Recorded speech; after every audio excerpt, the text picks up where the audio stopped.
Sometimes success is merely hanging on when others would let go. Not doing anything spectacular or out of the ordinary. Not leaping a mile or jumping over a mountain. But simply carrying on. Thomas Edison has a famous quote that's really stuck with me over the years. He says, "Many of life's failures are people who did not realize how close they were to success when they gave up." Right? How close they were to the finish line when they turned their back and said it wasn't worth it. It's really an interesting thing to grasp. Right? Success is seeing what others can't. It's believing when others don't. It's taking the abstract, those visions, those pictures in your head, the make-believe, and finding the courage to make them real, bring them to life. It's this constantly evolving process, and it grows a little bit every single day. Sometimes we feel that progress, we feel the momentum, we do something big and it's exciting. And sometimes the progress feels small. And then there are times when we get knocked down and we don't see it at all. We feel like because we weren't validated that we lost,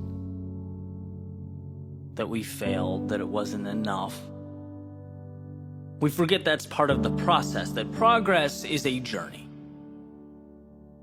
And it goes when you go, and it stops when you stop. Just like that famous Dalai Lama quote, right? The only way to fail is to quit. Period. No one ever stops because they can't. They stop because they decide to. They stop because they see that huge mountain and they think that's impossible. They forget it's only made of little rocks.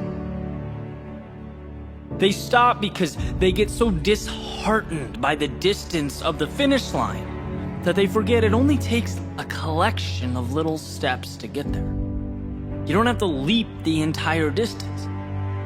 You know, I've been there, right? This is me speaking from experience. It took me years to figure it out. And even now, life is rapidly evolving. I've poured my heart into things that, let's be honest, no one cared about. I've invested in opportunities that fell apart right in front of me. And each time it felt like the end of the world. You know, I've been lost, I've been unsure. Gotten up after things didn't go as planned and it felt like a loser. I had to look myself in the mirror and pick myself back up off the floor. But there's one thing that I kept doing that I never thought twice about. And that's continuing on. Whether life lifted me up or it beat me down, my plan for tomorrow was always the same. Get up and try again. Keep going. And as I sat down this morning with my pen and a piece of paper, I thought, what's the one thing I would want to be told if I started out again? What's the one thing that people need to hear most? And it's to simply keep going. Keep taking steps. Because one day the world will start to make sense. And you'll look around and you will be thankful for one thing. That when most would have stopped, you didn't. When the world said no, you said yes. There is nothing so powerful as a soul that refuses to back down. See, persistence is not an important thing or an essential thing. It's everything. So live as to see. Not what can be lost, but what will be gained. Find that light in darkness, even if it's a flicker, even if it's a spark. See, every loss makes you a little tougher, and every instant of sadness uncovers something beautiful. Every moment of fear teaches you to be a little braver. Every broken heart opens the door to a new connection. Instead of doubting yourself, feeling inadequate in life's darkest moments, know that you need what you are going through. You are uncovering the little victories hidden in plain view. So when the world feels like too much and your patience is thin, be stronger than that voice in your head begging you to think small. Stand on every experience, the good and the bad. Let it elevate you to a beautiful tomorrow.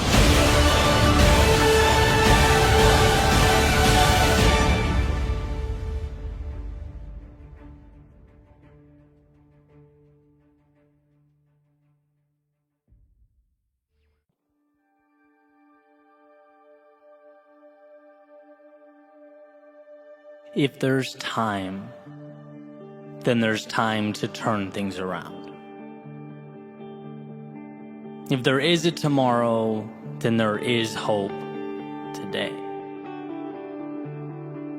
The only have-to-be's in life are the ones we prop up and adhere to. And how interesting that oftentimes we don't even realize we're the ones holding them up.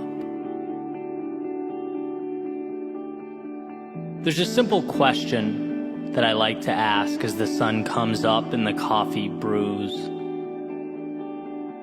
Am I living today like it's an obligation or something more? Is it an automatic continuation of the past or a methodical move towards a future that lights me up? And these aren't small distinctions. Right? I've lived both ways. I've felt what it's like to feel both. I remember going to work and joking around that a flat tire would be a real treat. That's not accountability. That's not control. That's essentially living life as a jellyfish floating along with the tide. And while the lack of required output, innovation and planning may have felt like a win in the moment, or a burden lifted off my shoulders at the time, it deprived me of that which resides in the soul of every human being alive. Purpose. Personal agency. See, you can only go so far, so long being the spectator of your own journey. You can only go so long looking out the window before you wonder just what it'd be like to be behind the wheel. When we put our actions up against the question, why? It astounds me how many things are done because it's what we've always done. We act like we're expected to act, think like we're expected to think, see who we're expected to see. But expected by whom? Some of my greatest breakthroughs in life emerged after being asked why by people I look up to or respect. Why have you accepted that? That's your income? Okay, great, but why? That's how you spend your day? I see. How come? And when one is tasked with looking at their own life through a magnifying glass, some hidden truths always emerge. It shines a spotlight in the corner of the room, illuminating those shadows where one can, if they look hard enough, make out the wolf in sheep's clothing that is the phrase, because that's how I've always done it. We get in life what we accept. We are what we allow ourselves to be, and if we don't ask ourselves which mountain is worth climbing, which ocean is worth crossing, we simply float with the tides. We're at the mercy of the winds. We forfeit the mastery over our own lives that awaits if we're willing to take that wheel and navigate. So here are a few things to take with you. First is you are bound by nothing. The parameters you exist between are of your making. You can get in that car and drive. You can walk away and begin something new. You can entertain that vision that's been conveniently tucked away in the back of your mind. Understand that to not go is fine, but it's a decision. And perhaps a decision you'll wish you made differently. And second, difficult today liberates you tomorrow. It's easier to observe. It's easier to say how you wish things were. After all, stepping out into the fast-paced, chaotic world is tough. It's scary, it's unpredictable, but it's where you find yourself and the path that's calling your name. It's beyond the pins and needles, emerging as one jumps into the cold water, that they're able to find that evolution. If there's time, then there's time to turn things around. If there is a tomorrow, then there is hope today.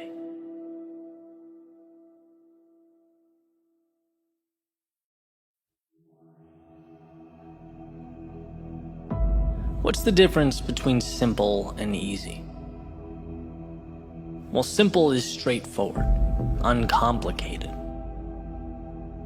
Easy, on the other hand, means achieved without great effort. The difference between those two words is subtle, but essential to understand. One deals with the complexity of an outcome. The other, your will and determination to achieve that outcome. Becoming who you most want to be is simple. But becoming who you most want to be is not easy.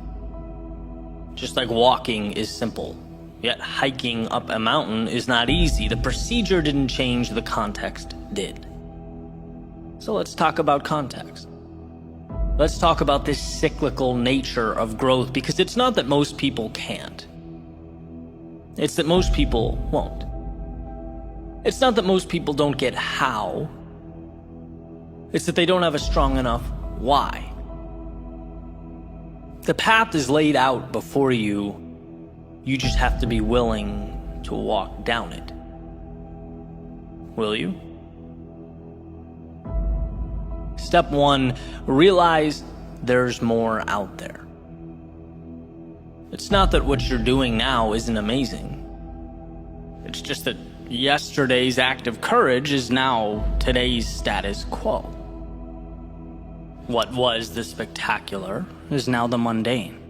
What was once the ceiling you had to jump to touch is now the floor you walk on. So at the very least, it prompts you to ask, well, what's next?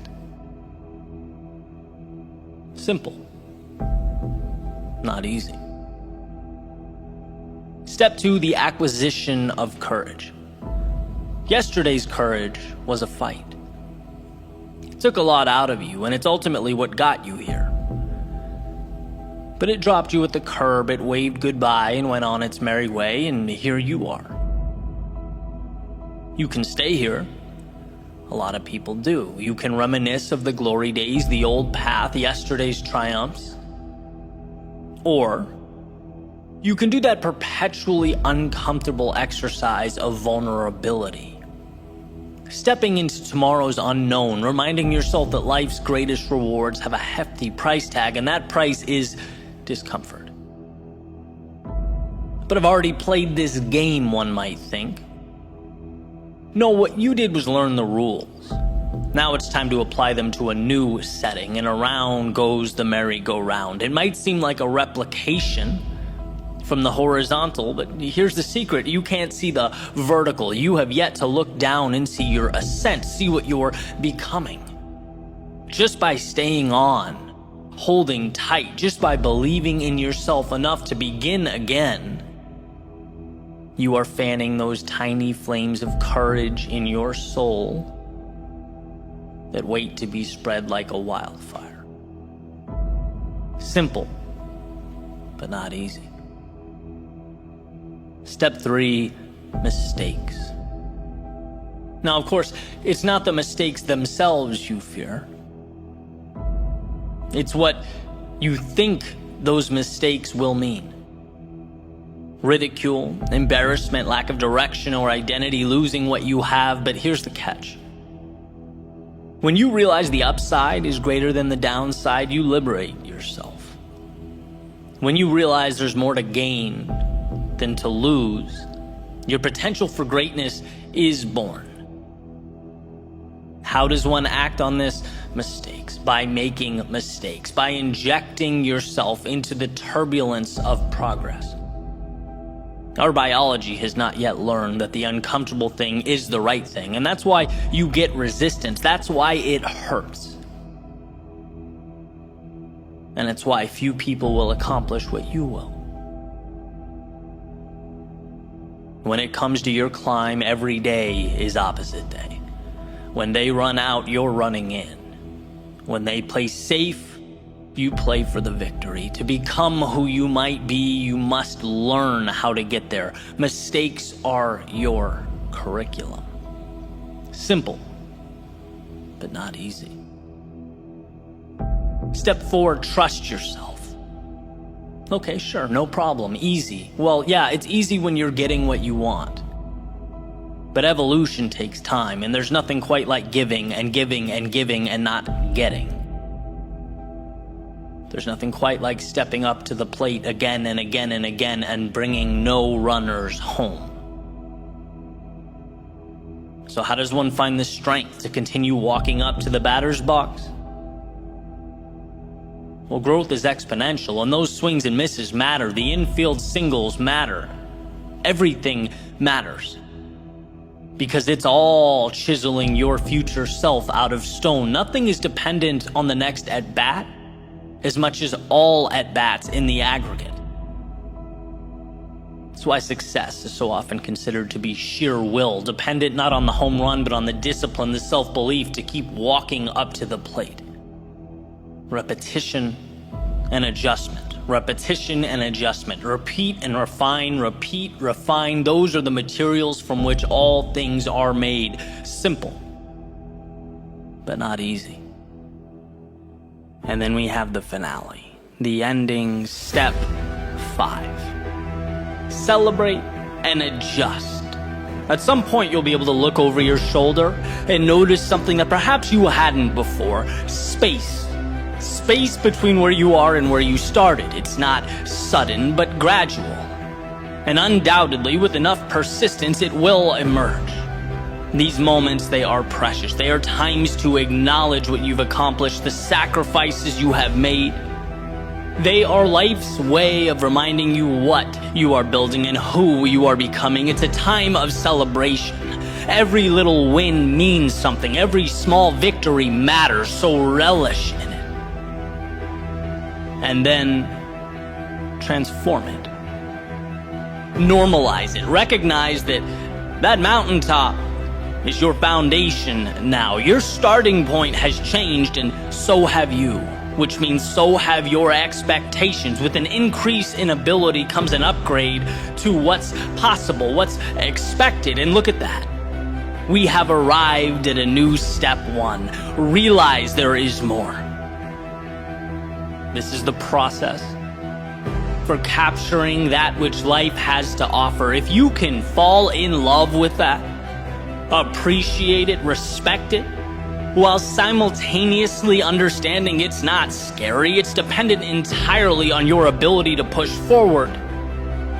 If you can understand that, there is nothing you can't do. Nowhere you can't go. Simple, yes. Easy, no. But you're not in this for easy. You're in it for the journey, the growth, the adventure. You're in it because it's not easy. You'll see in time, as will the world, that this decision to endure was simply the best one you ever made.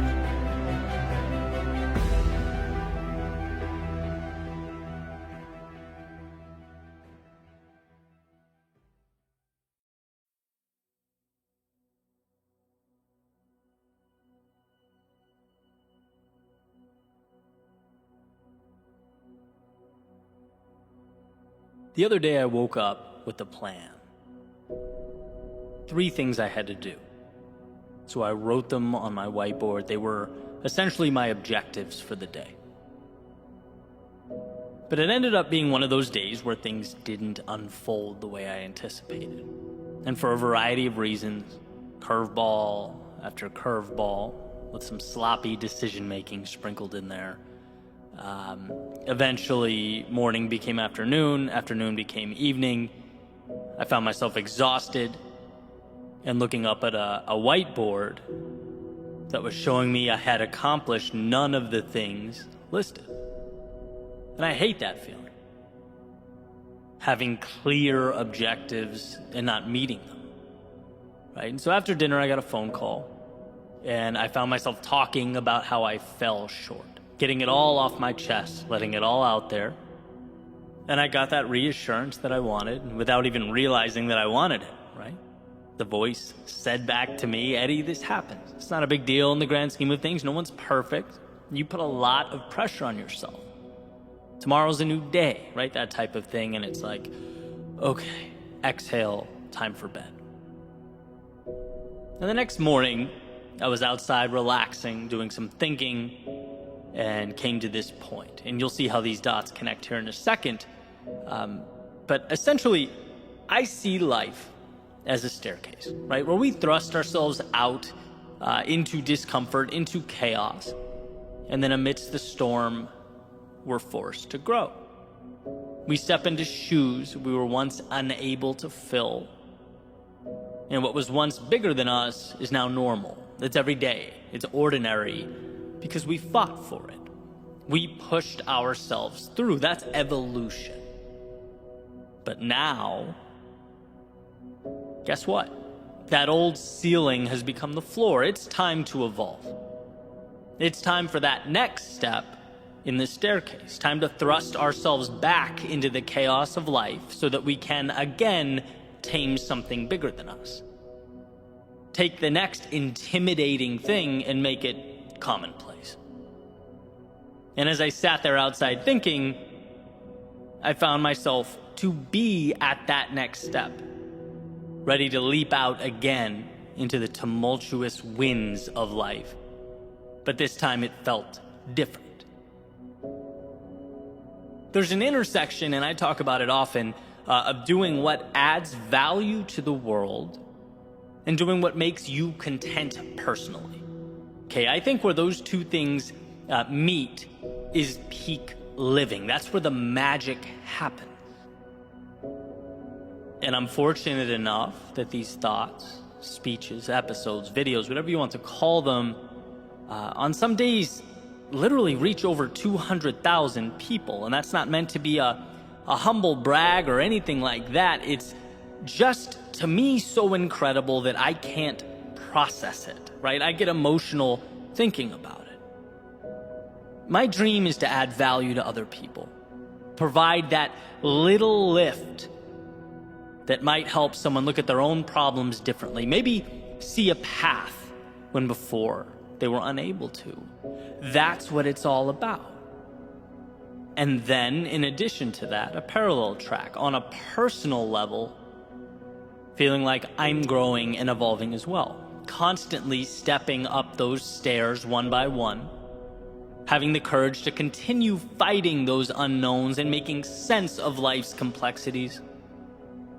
That's why so many of you are on this journey with me. And so as I looked up at that next step, and it felt bigger than it ever had before, I knew the task needed to be bigger than it's ever been, which would require of me one of the biggest changes I've ever made, and that scared me to death, knowing that in order for something to be born, something must die, something must be left behind. I'd been stepping forward for years, and thank God for that, but now it was time for a leap. And so back to that whiteboard I mentioned earlier. If you hang in with me long enough, I usually come full circle. Right, back to the list of goals I missed, the bad day. Why am I so fixated on that?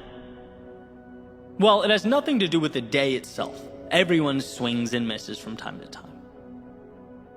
It has nothing to do with those 3 goals. Everyone falls short here and there. That's part of life. It's about the person I want to be as I endure those turbulent times. It's about the strength to handle my own chaos and battles differently. Before you can lead others, you need to lead yourself. And that means being vulnerable. It means being honest. It means looking in the mirror and asking yourself the tough questions. It means being stronger than I've ever been. There will be times that require of me that I push forward without having to hear from my parents or girlfriend or buddies that everything's all right. The next step requires that I trust myself to be the guy in my own life. To have impact in the world, one must find strength within themselves where they didn't know it existed. This is a leveling up that I know is required for me to be more than I've ever been, stronger, bolder, more confident when I'm most fearful. There was a line I used to draw separating me and the people I look up to. And the moment for me was a message. I knew it was time for me to mentally remove that line. You'll never be more than you envision yourself to be. It was time to be my own answer. Promote myself to that next level. From the kid with the dream to the man that makes it happen, it's time. It's just simply time. Even the ones I love, the ones closest to me, they can't provide that. It has to be internally derived from a place so deep that come hell or high water, it's happening. And telling people about my little misfortunes so that they can pat me on the head and tell me things are great, that's antithetical to what is required of me next.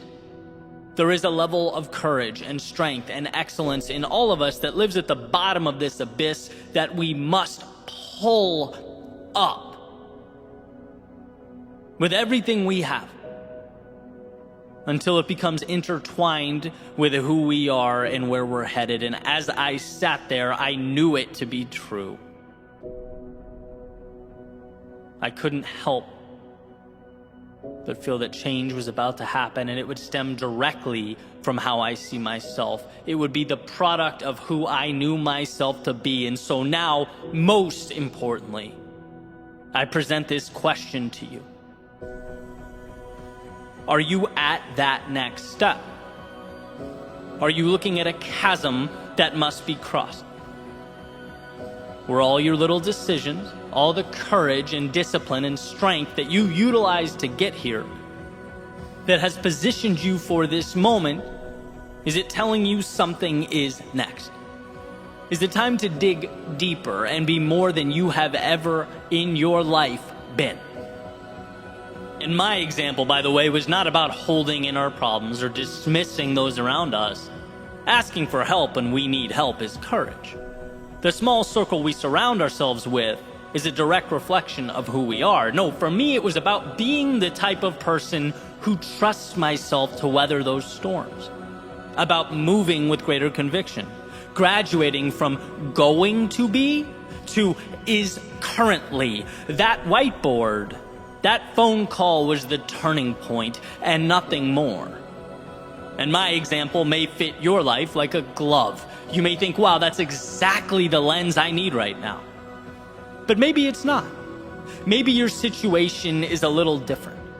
Maybe the road you're on is newer, less traveled. Maybe it's the courage to take that first step, to play the student.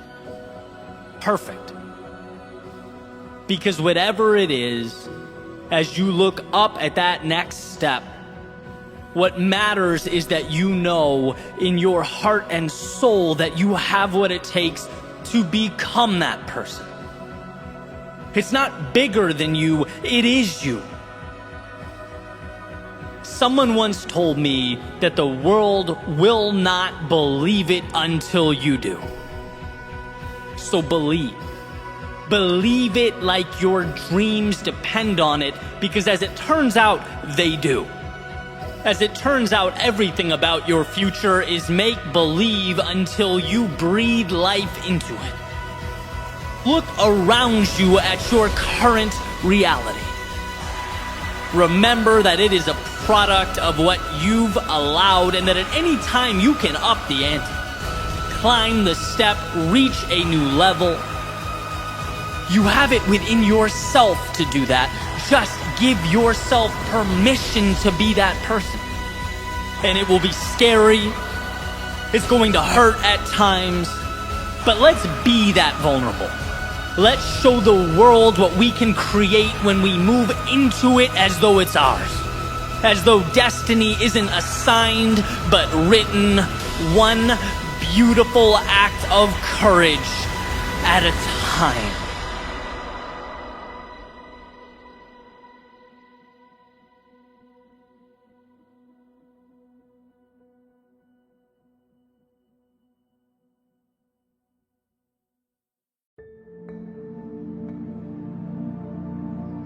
Can life change in a day? Well, what if we made today a day of action, of being decisive, of promising ourselves that our goal or objective is to make a single move, however small? What if today action is king? And we live by the notion that whether the result of our courage is good or bad, whether it's the result we hoped for or the one that we didn't, at least now we have something to work off of. And that means we've moved beyond where we started. What if today we live by the notion that a vision can change our lives? But a vision without that small step is powerless. And today we take that small step. It's easy to forget how good progress feels. How incredible it is to know that we're moving towards something meaningful in our lives. Something that we chose, that we're building. We had the courage to break life down so that piece by piece we could build it back up. We are our happiest when we are progressing. We're designed to map out the unknown, unexplored territory to make it our own. We're not just flesh and bone, but travelers with godlike capability of seeing that which is not yet there. And with an idea and courage, there's nothing we can't do. And that's why when we stop seeing infinite opportunity, when we pretend that settling is okay, that the status quo is enough, we know deep down in our souls that something's missing. We need the next door to unlock. So today, let's find just one door that we can open. Remind yourself of the shock wave that goes through your system when inspiration guides an idea and progress turns that idea into reality, because momentum connects every aspect of life. Not hitting the snooze button can mean seeing the sunrise, which can mean you read 3 pages in a book you wouldn't have read, which could mean your day improves, which could mean you make a call that you've been meaning to make, which could mean a dozen wheels start turning, not because you did everything, but because you did one thing. Today can be the day that changes your life. And you don't even need the miraculous to make that happen. You just need to push back against the normalcy of your everyday. Create little microcosms of chaos that you can tame, you can understand, make your own, and then stack on top of each other. today, treat that little voice of uneasiness or nervousness in your stomach as assurance that the path before you is the right one. Remember that almost all decisions are reversible, but that a decision at least puts you somewhere, right or wrong. It moves you along and shows you more of life, the things, the people, the places you've never seen before. And the only bad decision is no decision. Some folks never move towards meaning, towards the things that they want in, well, their entire lifetime, because they didn't realize it wasn't an earthquake they needed to shake the old world at its foundation. They needed to make one decision. One decision that might be wrong, but at the very least would reassure them that wrong decisions aren't fatal. A decision allows you to remap a new reality and take another step and another and another. You can change your life today by picking your arena and simply stepping into it. You don't need to be the best or the greatest or the most innovative. No, that's for another day. Today, if you want to change your life, open the door and step in. You'll be amazed at what transpires.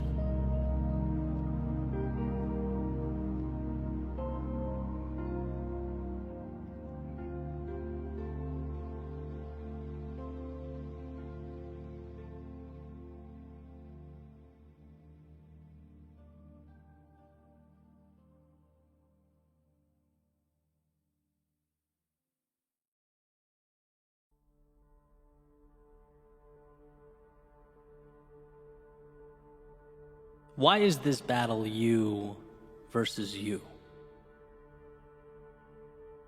With all the complexity, all the obstacles out there, why are you your greatest opponent? Well, to put it simply, because all those obstacles and all that complexity still can't tell you no. They can't say enough is enough. They can't look back at you and say, let's just settle for what we have now. No, only you can do that. The world may create the landscape. It may construct the terrain and those obstacles. But you are the sole decider on where along the way you stop. You decide how far you want to go and how much you are willing to endure. When it comes to your advancement or limitation, you are in the driver's seat. I just picked up a copy of Will Smith's recent book, and one of the ideas that stood out to me was resilience. And this part in the book, it's actually kind of uncomfortable to get through, but incredibly powerful. He's talking about his childhood and the polarity of his father's personality. A man who would do anything to provide for his family. He took pride in that and saw it as his primary responsibility, but simultaneously was their greatest source of pain. And he mentions his father, hitting his mother from time to time. In one particular example, struck his mother in the face so hard that it knocked her on the floor. And as she stood back up, she said something along the lines of, "You can hit me, but you can't hurt me." And that was the first time Will understood as a child the difference between what the outside world inflicts upon us and how we choose to react to that occurrence. That understanding is power. It's why you are the author of your story. In the sense that every single thing dropped at your feet, every situation, every occurrence, they come with an implicit question attached, a question that you and only you are responsible for answering. The question is, what does this mean? And how you respond to that question determines whether you go left or right at that metaphorical fork in the road. Does the occurrence detract from your ambitions, or is it a multiplier? Does it confirm your doubts and insecurities, or is it your reason to rise to the occasion? An opportunity to stretch, to evolve. That's a gift. That's an invite. Not some sort of divine punishment. But the challenge is removing the layers until you arrive at the value. And it's hard. But you get there by saying yes. You get there by choosing to see the value. And here's a quick example. My favorite thing about athletics, which was, for me, a ton of running. Now I throw more interval training in there, but the same concepts apply. It's a chance to remind myself that I don't negotiate with my weakness. I don't give myself an opportunity to rationalize with the voice that wants me to quit. That question, that fork in the road, I answered it. I charted its course before the workout started. Knowing this is going to be uncomfortable at times, but it's where I need to go. There will be no more thinking from here on out. And so today's workout, for example, switching deadlifts, burpees, to squats, to core, you don't think. You see the next requirement, the next task, and you simply say yes. You don't need your mind for this. In fact, you go before your mind even knows where it's going, because that dotted line has already been signed. And that was the breakthrough for me. When you separate what you have to do with the hurt associated with doing that thing, you free yourself. After all, what's there to hold you back if you can't talk yourself out of doing things? See, we tend to think our greatest adversity is the pain, or the confusion, or the unknown. But it's like, no, those are the byproducts of doing anything of significance. The adversary is the voice that begs you to slow down because of those things.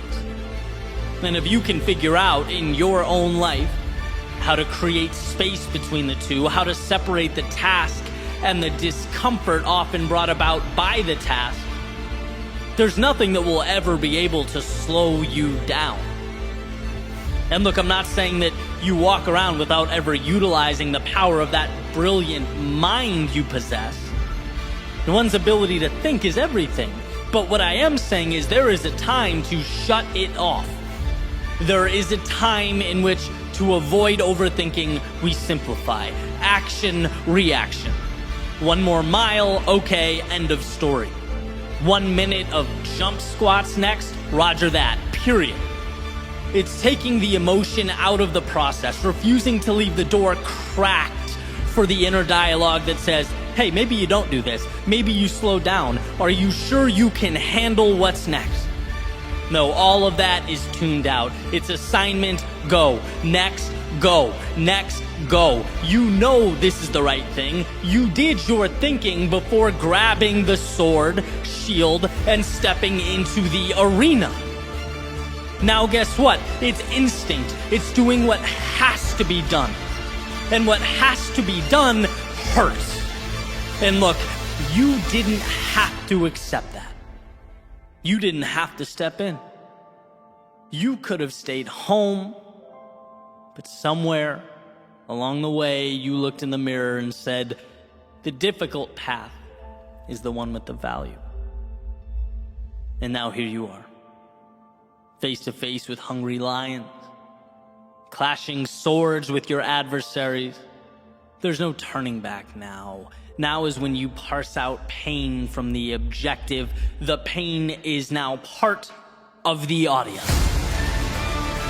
It's not with you or in you, it's watching from above as you do what you came here to do.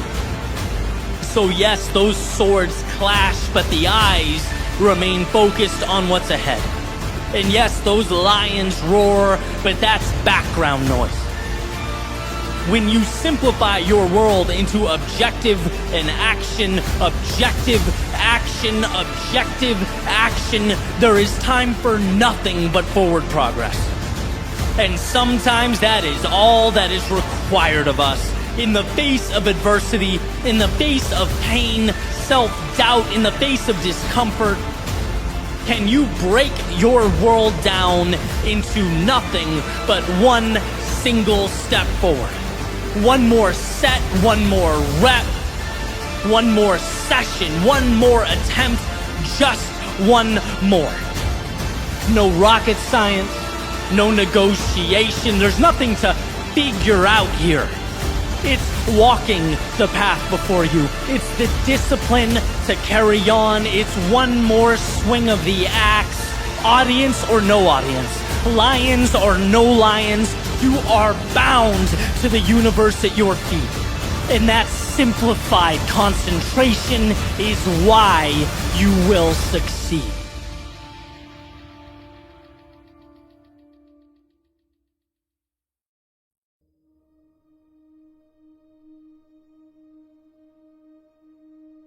The road to this moment wasn't an easy one. There were times where you thought you knew, but simply didn't.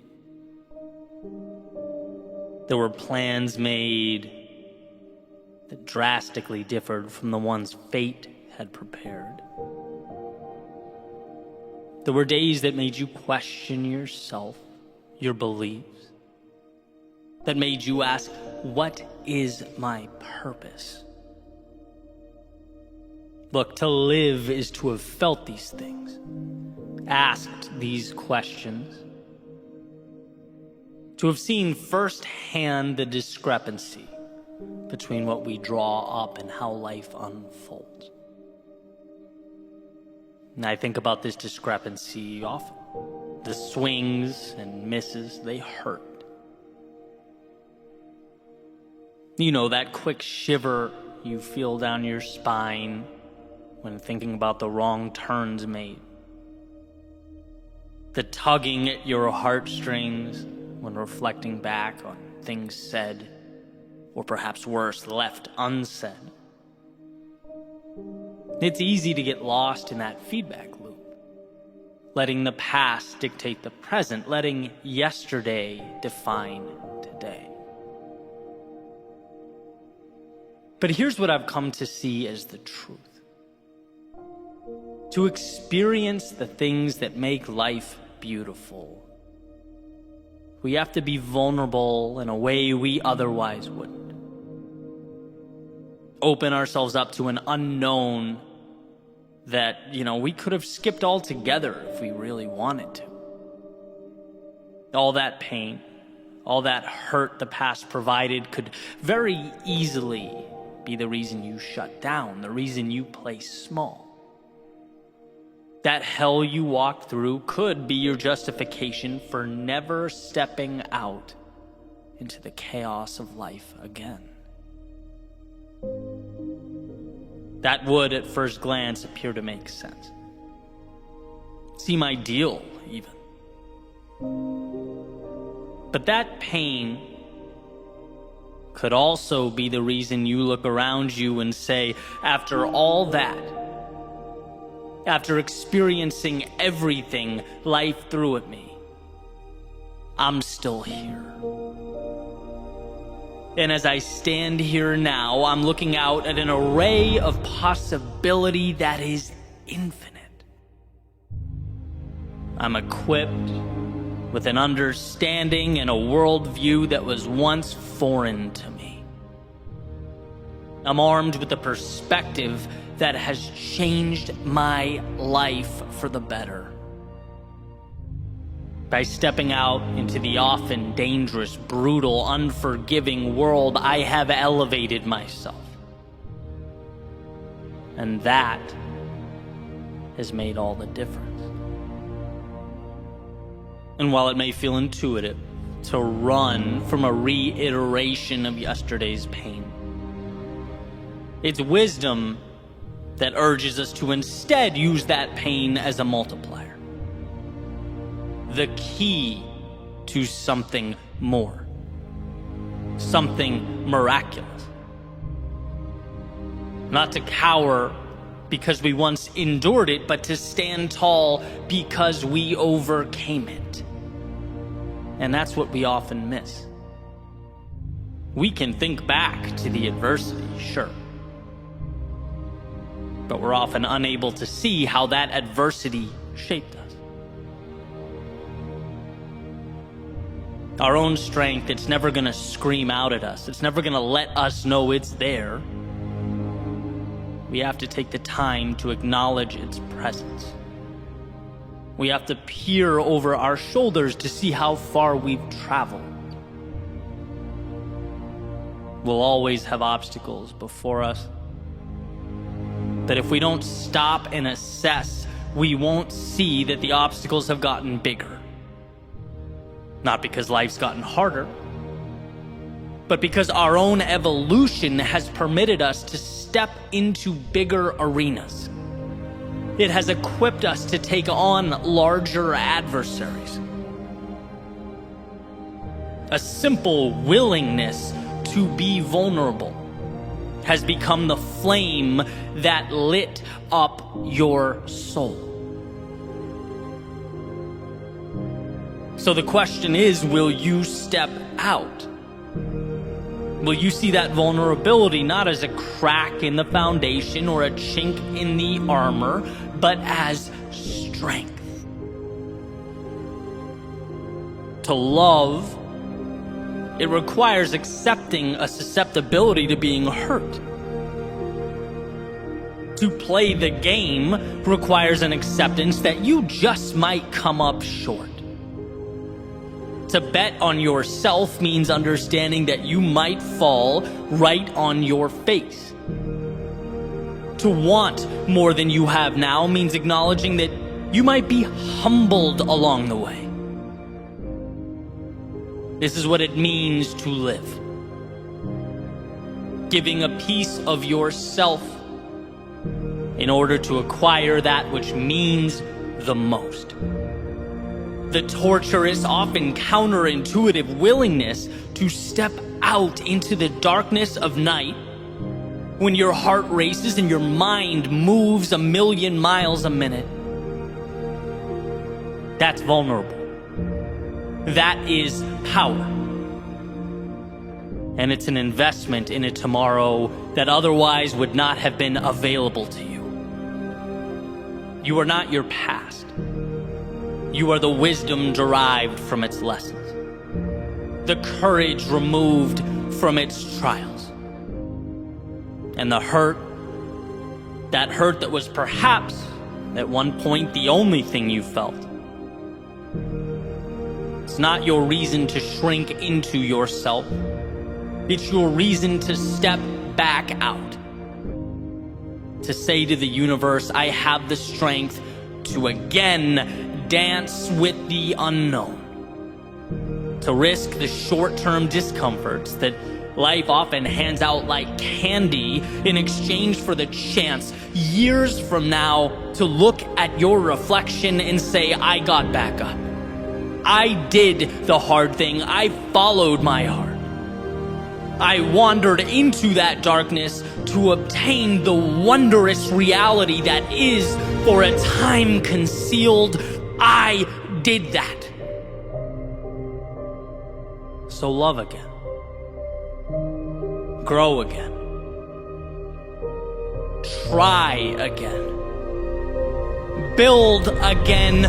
Believe again. See again. Feel again. Step out into the world again. This is who you are. Underneath the fear and insecurity, underneath all those reasons to not go, there lives the beginning of the miracle that is life. And it won't be easy. The timing will never feel perfect, but the question will always exist. It will always exist within an arm's reach of where you stand. Can you be that vulnerable? Can you be that courageous? And not just when things are going well, but amidst the turmoil, the chaos, the self-doubt, when your memory only wants to play highlight reels of where things went wrong, where you swung and missed. Will you choose to see those moments not as the chains that confine you, but as the strength that elevates you? Will you be vulnerable enough to give away some of you in order to expand and transform all of you?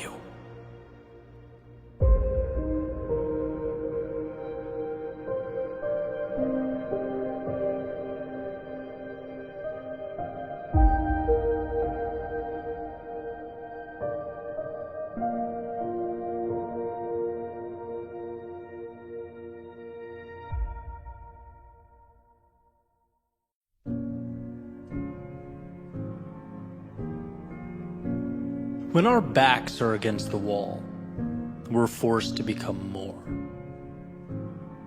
When the clock is ticking, we are tasked with finding answers that hide among us. It's in the darkness we find light, and while lost, we find ourselves. The paradox of life is that from our pain comes our purpose, our evolution, and our greatness. I love thinking back to about 2014, making my way around Boston, having just quit my job, essentially purposeless, clinging to a YouTube channel and a podcast idea that I would name Your World Within. And why? Why do I think back? Why does this mean everything to me? Well, because at the time, I knew nothing. I understood nothing. Nothing about speaking or media, audio, video, nothing about running a business. But more importantly, I knew very little about life and what's truly required to progress in a world with infinite moving parts. I didn't know that my lack of understanding is what made everything feel overwhelming and complex, and that it was up to me to simplify. I didn't know the extent to which I'd have to befriend failure. And that was the most eye-opening realization. Because when you gravitate towards a risk-free existence and you box yourself in, as I had for so long, of course you don't get the upside, but you also don't fail as dramatically either. Life was a simple game of cause and effect. Do work, get result, not much room for more than that. And so stepping outside that box in the way that I did changed some rules. I learned some things. First, you can spend time on something, you can exhaust energy on something, and get nothing in the short term for your efforts. And I mean nothing. Unless you count getting your pride stomped on. Unless you count your friends disappearing when you need them most. Unless you count self-doubt and a constant worry about not amounting to anything. I mean, these are very raw, very real human emotions. They tend to arise when we start something new, but in them is also the power. This is where the light bulb turns on and the path emerges. It's where I learned that we only get what we want when we endure what we don't. And what a foreign concept when you think about it, right? It's like, Eddie, take this mic, go stand in front of this audience and pour your heart out. Your knees are shaking, chest is pounding, but dude, trust me, it'll be good for you. And funny enough, it was. It was because the fear in my stomach became the indicator that something new, something exciting, something more was around the corner. Like Pavlov's dog hearing that bell. Anytime the fear kicked in, I could feel myself getting closer to to something meaningful, to a higher version of myself. The pain is an invite. The sheer terror, and let's face it, that's what it feels like sometimes, it's an upgrade. Disguised as the monster that you think you should be running from. When it is, as I recently mentioned, the adversary you should befriend. We have to change our relationship with discomfort because our initial understanding, the one that comes stock in our minds, is never sufficient to build anything of significance. Its default setting is to preserve the now, not expand it. And so just like those stock speakers that came in my 1999 Ford F-150 when I was in my early 20s, let's rip it out. Let's customize. Let's upgrade the quality of the sound we hear and the things we say to ourselves. What an advantage it is to know that the hard things are what make us level up. To find that awareness. What a blessing that when life's difficulty startles and scatters the masses, you could be the one that remains. Standing tall, seeking out the advantage amidst the commotion. Every little act of courage becomes more and more meaningful, powerful. But we must lose ourselves to find ourselves. We must embrace our fears if we are to become courageous. We must fail in order to succeed. And sure, sometimes the price seems steep. But I promise, not going costs more. Wishing costs more. If onlys cost more. So maybe for you it isn't a YouTube channel or a speaking career. Maybe it's something totally different. But it is something. And should you bring yourself to pursue that which your heart pulls you to pursue, you'll have those moments of defeat where you're mad at yourself for leaving the comfort and safety of your previous world. You'll have times where you have no idea what to do, where you feel alone or stuck or unsure. The difference will be whether you see this as the invite you've been waiting for or the reason to turn around and settle for less. That's the question. How do you internalize all that emotion that will feel like it is consuming you? I couldn't believe how strong that temptation was to go back, nagging at me every day. Just come off the edge. Just be comfortable again. But as my old coach would say in college, when we're doing wall sits or something physically taxing, 15 seconds. You can do anything for 15 seconds. And isn't life just a culmination of 15-second windows? It's compartmentalizing the process. It's turning the difficult into the advantageous. You have the ability to not think like everyone else. You have it within you to rewire your previous conceptions of the world, to see darkness not as your reason to hide from conjured up monsters, but as your invitation to become the light. Remember that the best way to be more is to have the courage to put your back against the wall. And you won't want to in the moment. There will never be a perfect time. But committing to that vulnerability will release from within you the power, the strength, the greatness that has been for so long tucked away. By moving into the chaos, you are simultaneously creating the calm you always dreamed of. You're realizing the possibility that just needed the door left ajar to make its way into your world.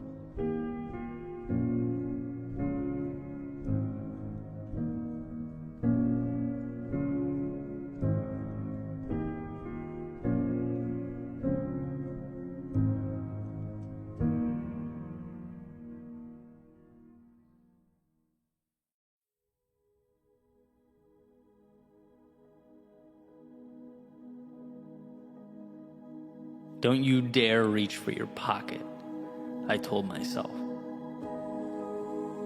In fact, take that phone and go put it in another room. Shut your internet off, set your devices to do not disturb, and think. Please, think. You are losing yourself to distraction. Or as Cal Newport puts it, we're in a world that demands more thought, more deep work than ever before, while we all simultaneously become more and more incapable of that focus. And to me, it feels like more than a chuckle at our outrageous screen time or a self-deprecating joke about how reliant we are on our phones, the dopamine hit. I think it's antithetical overall to what we need, to where we find our purpose. Which is a dichotomy that's frustratingly true with so many things. Like that balance. For me to have a digital business that means so much to me, that I'm so proud of, but also tiptoeing around that same digital world like it's a hungry lion capable of devouring me. Like that's a real feeling. It's water that's foundational for life, but in too large a quantity will kill. It's the sun that, while integral and responsible for this planet as we know it, also has no problem ending, anything that's too openly exposed to its rays, to its heat. There's always a sweet spot between too much and not enough. Right? That happy medium, that intersection is why we're all here. Because when I don't take time to deeply think, when I lose the big picture, I remain in a cycle of routine. And sometimes that's great, right? Morning routine is great. I don't really have to think about it. I'm programmed. Things like driving a car, as Duhigg explains in The Power of Habit. Your foot stepping on the gas. It's involuntary, and thank God for that. But one must be able to step outside that loop and ask the big picture questions. We have to make time to at least roughly chart the course. And it'll change. Life will present its obstacles, but we'll have at least parsed out what matters and what doesn't. When life is all habit and reflex, when you've lost the ability to examine the self because 1 minute alone with your thoughts is agonizing, well, you won't be able to see past the surface of who you are and what you're capable of. I want to be clear here, this is not me complaining about perhaps the most prosperous society ever to exist. This is me saying, there are some dangers that we way too easily overlook. That when you outsource your thinking, you outsource your future. And it's not hard to fall into that trap. I just referenced the book Deep Work a few minutes ago. I think it's one of the most important books someone can read in this day and age. Cal Newport talking about separating ourselves from distraction. And I remember the day I first listened to that book, I was sick, so I wasn't on my usual run. I was walking, and because of that, I felt this urge to, as the book was playing, to reach into my pocket and check for notifications. And it really was eye-opening. It's like we are scared to completely immerse ourselves in solitude. But solitude is where we uncover so much. Silence is where we hear what our souls have to say. It's where we understand who we are.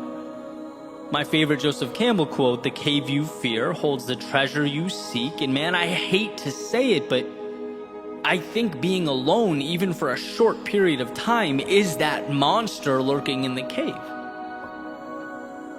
The one we're scared to confront, even though it's what we need. Solitude is the demon we are consistently masking in a constant influx of media and small talk and DMs and emails. That stuff has its value, but it's not real, in the sense that I find it disconnected from purpose. So here's something that I've been doing, and I would suggest that you give it a try. It's been certainly helpful in my life. And start small, even if it's 15 minutes, but take a walk by yourself. No phone. And it's challenging at first because, you want to be consuming something, even if it's, educational, valuable, still, right? No phone. Solitude. Think about life. Think about who you are. Think about what you've always wanted and where your current reality aligns. Think about how much you have and how lucky you are. Think about any or all of these things, but think. Let your mind go where, amidst the push and pull of life, you don't often let it wander. For example, some thoughts from my walk today. Some of it random, sporadic noise, some of it more valuable than others, but all of it valuable because the process in its entirety is valuable. I spent some time thinking about the week ahead, the things I'm excited about and how to prepare for them, and realized one of them I didn't want to do. I then had that debate with myself, well, do I not want to do it because it doesn't align with my goals or because it makes me uncomfortable? Came to the conclusion that I think it's the latter, so it's staying in my schedule, but I'll reassess. I thought about Florida. I consistently think about how lucky I am to be down here after living in so many cold places. It's just such a beautiful environment, and one that I don't take for granted. I thought about a statement I just heard from a professional athlete after his surgery, talking about how hard it was on him, but that he would rise from the ashes and he would have the best year of his life. And, my mind went to one of the most important rules of leadership, that it's not about you or your rise or fall, right? To lead is to make it about the team, about the overall goal. And how grateful I was to come across that video, to see that and really dissect it. Sometimes the best ways we learn, is by seeing what not to do, right? And I'll take that with me. I'll take that understanding with me on my own journey. Last thing I remember, I thought about some of the books I've been consuming. I've taken in an insane amount of books over the years, but I've practically stopped reading physical books, right? And now I consume mostly on Audible or other audiobook methods. Made me wonder whether the value is equivalent. How much that varies from person to person, maybe something to research later, right? That's all I remember as I sit here now. But the point is, this is stuff that if I don't immerse myself in solitude and break through the barrier of boredom, I don't get to. And maybe you go through a week where you don't find much. But as the saying goes, right, one idea, one concept, one epiphany can truly change the dynamic of your life. It could change everything, right? There are answers just beyond the realm of distraction we operate in. Some of them pertain to trivialities like the audiobooks and the cold front. Some of them pertain to your goals and your development, who you are, where you're going, and how you'll get there. As Newport says, to simply wait and be bored has become a novel experience in modern life. And while his emphasis and focus is primarily on work and creating an environment to be productive, I want to suggest that it's not only our work that needs saving, but ourselves. We can't lose touch with what matters most. We can't become so shallow in our thoughts and our actions that the beauty remains buried away. There is something in you that's untapped, unfinished, raw talent or desire. There are pieces of you that need to be assembled, and if left alone, will wither away, unremarkably, quietly, and probably without your noticing. So my ask is that you think of this as more than, me cheering on long walks. It's not about the walks, right? It's about time alone with yourself and what that opens up for you. It's about recognizing the spaces we need to carve out from the outside world. so that when we re-enter the outside world, we know who we are. We understand where we're headed. We don't go where the wind blows. We are able, as the saying goes, to adjust our sails to get to our destination. All you need is more time with you.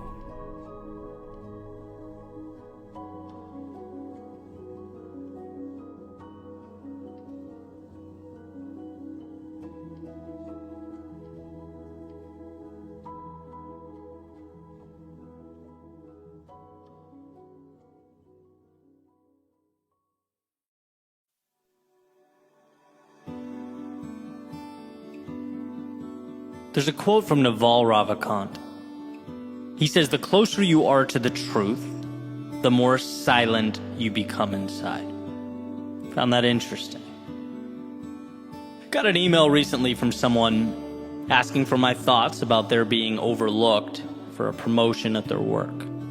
They say that they're dedicated, they work hard, they show up and execute. So what does the act of being overlooked mean? Well, like so many things, it's contextual, but let's play with it, right? What does feedback ever really mean? It means what you decide it does. Here's how I see the act of being overlooked, as this person expresses. Let's look at it as an iceberg, that rejection as a floating block of ice in the Atlantic, and the top, the piece that's exposed and above water, the smaller piece, is your chance to look around and self-reflect, to ask why. Where are the places I could strengthen myself? The gaps I could close and the spaces I could occupy. You know, disappointment, it causes us to self-reflect, and that can be a valuable thing. There are often tangible, quantifiable reasons we didn't hit the mark, and I think that top of the iceberg is our recognition that we have things to do, places to go, and what better a time than now to start moving in that direction. Now, the part of the iceberg underneath the water, supporting all that, there has to be a foundation of self-belief, of self-trust. Not only a hardness, an understanding that you are not defined by rejection, but also a certainty that things will work out. That you might have to stumble, fall, even aimlessly wander for a set period of time. But when your focus is on a particular North Star and you are serious about it, committed to it, you'll find a way. And being overlooked in any capacity is not defining, because right now is not an end. You decide where the end is. And there just so happens to be a lot of space between that point and where you stand now.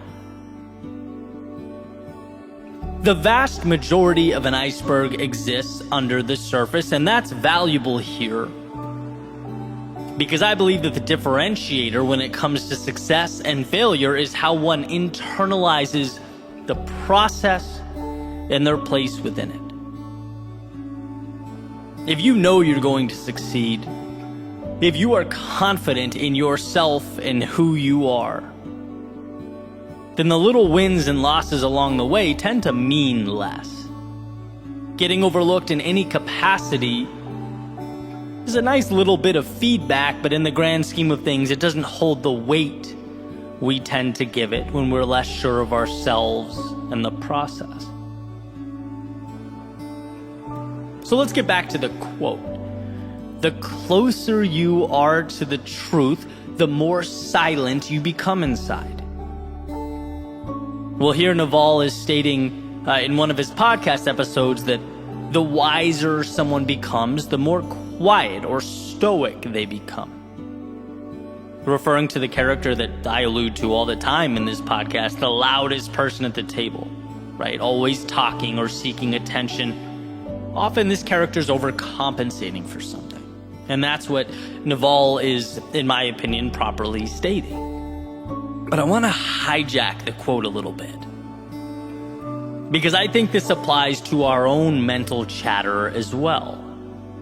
When we are sure of ourselves and what we're doing, the internal dialogue is reduced. When we believe ourselves to be correct and in line with our values and our vision, the mind tends to be calmer. And I can use this YouTube channel and podcast as an easy example. Right? I have self-belief when it comes to my ability to do this. I've invested years and years and believe that over time it's become a strength of mine. So when that inevitable negative feedback or comment comes in, which happens, right? It's the internet. I take it for what it is. It's the tip of the iceberg. I assess whether there's any value to be extracted, and if there is, I put it in my back pocket. But the point is, I then move on. Because underneath the surface, under that tip of the iceberg, there is such a substantial amount of self-belief and determination in the process that negativity, it means very little. It doesn't define me. And that's the point that I aspire to cling to. And conversely, as counterintuitive as it seems, I think we should be the same way with positive feedback. Right? Like when nice things are said, it makes us feel good and we should be grateful, sure. But the idea is the same.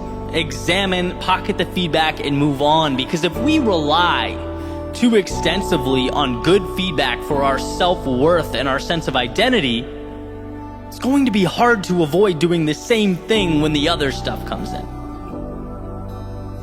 It's about having a vision and trusting yourself, right? This is not you versus the world. This is you versus you, and we can't forget that. It's a person committed, determined, on fire in their purpose, collecting data along the way to something greater. And look, sometimes that data comes in the form of being overlooked. It highlights ways you need to make yourself stronger and better. But sometimes it validates and recognizes your greatness, the value you're already adding to the world. Either way, you're moving forward because it's who you are.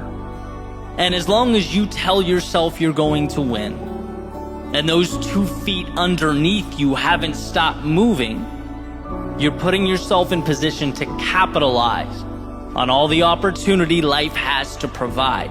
You are going to see the compounding of all those steps you took. The ones you took when it hurt, and the ones you took when it didn't. When you were sure and when you weren't. When you had all the energy in the world, and when you barely got yourself through. All those times, they mean something. And it's the ability and desire to move forward regardless that becomes the determining factor. If you know that, the mind can be at peace. Life is happening for you, not to you. The obstacles become much needed information, and the victories further contribute to your momentum. It's all moving you closer to where you need to be. There's a saying by Steve Martin. He says, "Be so good they can't ignore you." And that's not a point, it's a process, an evolution. It takes time, it takes patience, it takes self-belief. But trusting that mountaintop you're chasing also comes with a great sense of security. That this epic adventure is yours and yours alone. It comes with discovery, growth, joy, sadness, and everything in between, but it is yours. And if you sign that dotted line, it doesn't matter if you are overlooked in some capacity. No person or external event can take away what you know in your soul to be true.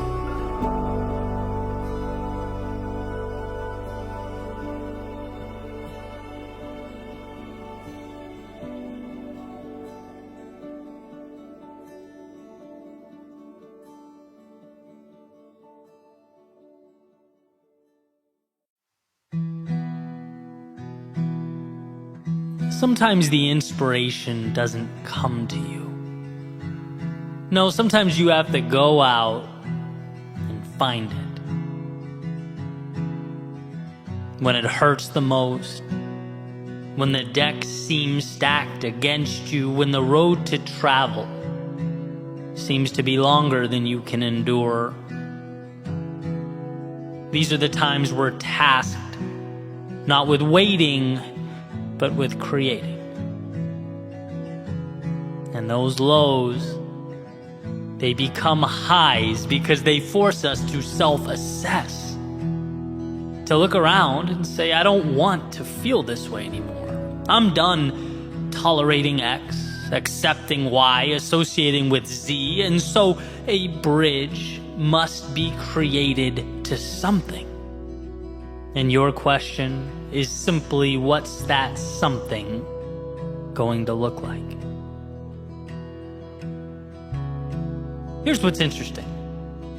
Knowing what you don't want is often the beginning. It breathes life into a first step.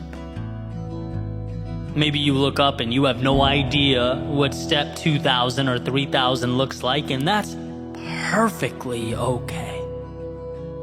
You don't need to know exactly where you're headed, exactly what the top of the mountain will look like. What took me forever to figure out is knowing that here isn't right for you.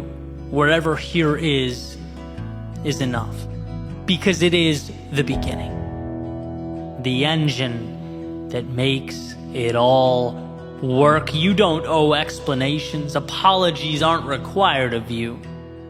All you needed was that feeling in your stomach that more is out there, and perhaps you've been depriving yourself of it for a tad too long. You just need to leave scarcity behind and train your eyes to find the abundance you exist within. The other day I saw a quick interview Tiger Woods was giving. And I'm not really a big golf guy, but when the greats talk, I listen. And those who have been following him know that he's had kind of a rocky past, right? A very public family situation to injuries, surgeries, a recent car accident. And you can only want someone like that to rise from the ashes, right? I feel like everyone's rooting for him to rediscover the dominance he once possessed. And basically in this interview, the interviewer's asking him about day one of the Masters, where Tiger played well enough to make the cut. He survived day one and was about to continue the tournament into the weekend, but it certainly wasn't the best golf he's ever played. And so upon reflecting on it, he says, and I'm paraphrasing, things aren't the way I'd like them to feel, but I've given myself a chance. And I love the way that sounded, right? Not just because it came from a man who's been metaphorically battling uphill for what feels like some time now, but because it's how we all reemerge from our adversity. It doesn't matter what happened yesterday. Your past, all of it, the ups and downs, the bumps and bruises, they've all brought you here. And if life is one giant tournament, you've made the cut. You get to play in your Masters. Tomorrow is coming. And it brings with it the chance to right the ship, to discover the undiscovered, to find yourself again. By showing up today, you've given yourself a chance, and that is the most powerful thing one can possess, a chance. I think too often we look at what we don't have. We spend our time focusing on the holes, the blank spaces, the gaps, instead of looking at the opportunity we've created to pivot wherever we deem necessary. The flexibility is the asset. but only valuable when we recognize and utilize it. And yeah, that can feel like a tall order when we are not at our best. When we're operating at a level that, let's say, is less than ideal. It's easy to see all the problems we're going through as supporting evidence that the world is bigger than us, that we are outmatched by life. But really, all these things that have come together to create our current state, they're nothing more than life providing you a chance, an opportunity to turn the page. I'm a tiger, those lows, those setbacks, and perhaps even the personal anguish one would assume would accompany those things. They've given him the gift of now, and he recognizes that. Just like everything that has paved the way for you has done the same. It's created the conditions from which you can now grow, further evolve. Providing a little nudge towards those things we need to do, but maybe sometimes drag our feet a little too long. So when the world throws you curveballs, how about seeing the situation as a chance to hit off speed, to step up to the plate and make something of what we thought was misfortune?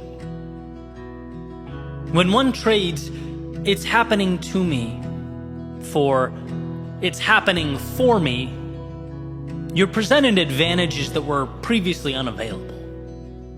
They weren't there. And not because they didn't exist. They weren't there because they weren't recognized. Because perhaps you saw the very thing that could help you as the thing that would hurt you. But regardless, here you are, sharpened by the mistakes you made and shaped by the lessons you learned. You are here. Not to relive the past, but to create a new reality, write a new chapter, walk a new path. You are here. And wherever next happens to be, let it unfold. Because you chose it. Let it evolve because it's who you are. Leave the stands and make your way to the stage, where sure, the stakes are higher, but so is the upside. I often talk about the power of looking over our shoulders at those highs and lows from time to time. Not because they have power over us, but because they have made us powerful. Look at all you've endured. See all that you've overcome. And for what? Well, to put it simply, for the gift currently at your fingertips. The chance to say years from now that sure, you lost yourself. Things became chaotic, confusing, convoluted. Maybe you were unsure. Maybe at times you even felt alone. But those times, the same times that could have kept you down, instead reminded you what you were capable of becoming. You don't get the light at the end of the tunnel without walking through the darkness. And so to remember that all this has unfolded to bring about something beautiful on the other side, well, that just might be the perspective that you've needed, that you've left behind.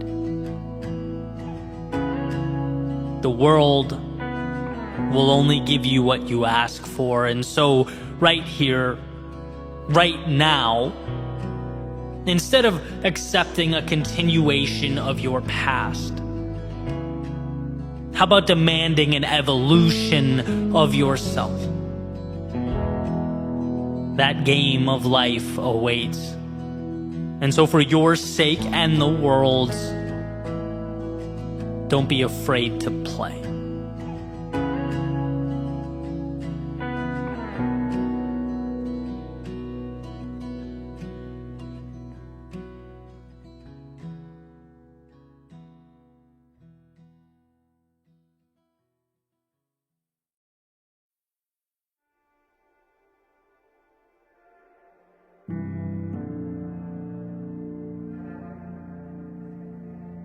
She had a picture framed on the table that said, "Make today amazing." Placed there to remind her just how much of life is a choice. How much we get to decide. It symbolizes that on our worst days, life hands us lessons. And on our best days, the highs of existence. During our low points, currency. And during our high points, the chance to cash it all in. Yeah, make today amazing. Because today's are few and far between. Today's are not an inconvenience, nor an obligation. Today's are what it's all about. Today is the big show. The answers we look for. The destinations we long for. Today is a place of dreams. That is, if you choose to leave room in your world for dreaming. Today is the beginning of wherever next is for you. A chance to see the new and normalize it. To stretch, to reach further out and pull impossible a little closer into your orbit. You can do that. And while one often can't control what they are given, they can control what becomes of what they are given. Like architects and designers engineering what will be and what the malleable world around them will become. When one raises their standards, life seems to accommodate. Because believing it means acting the part, means making the changes, means the external world makes room, means your identity is reinforced, and so the cycle goes. By making today amazing, you are making yourself more. Decisions are the beginning of all things. See, very rarely is the tool in and of itself the differentiator. It's the vision that pulls us through.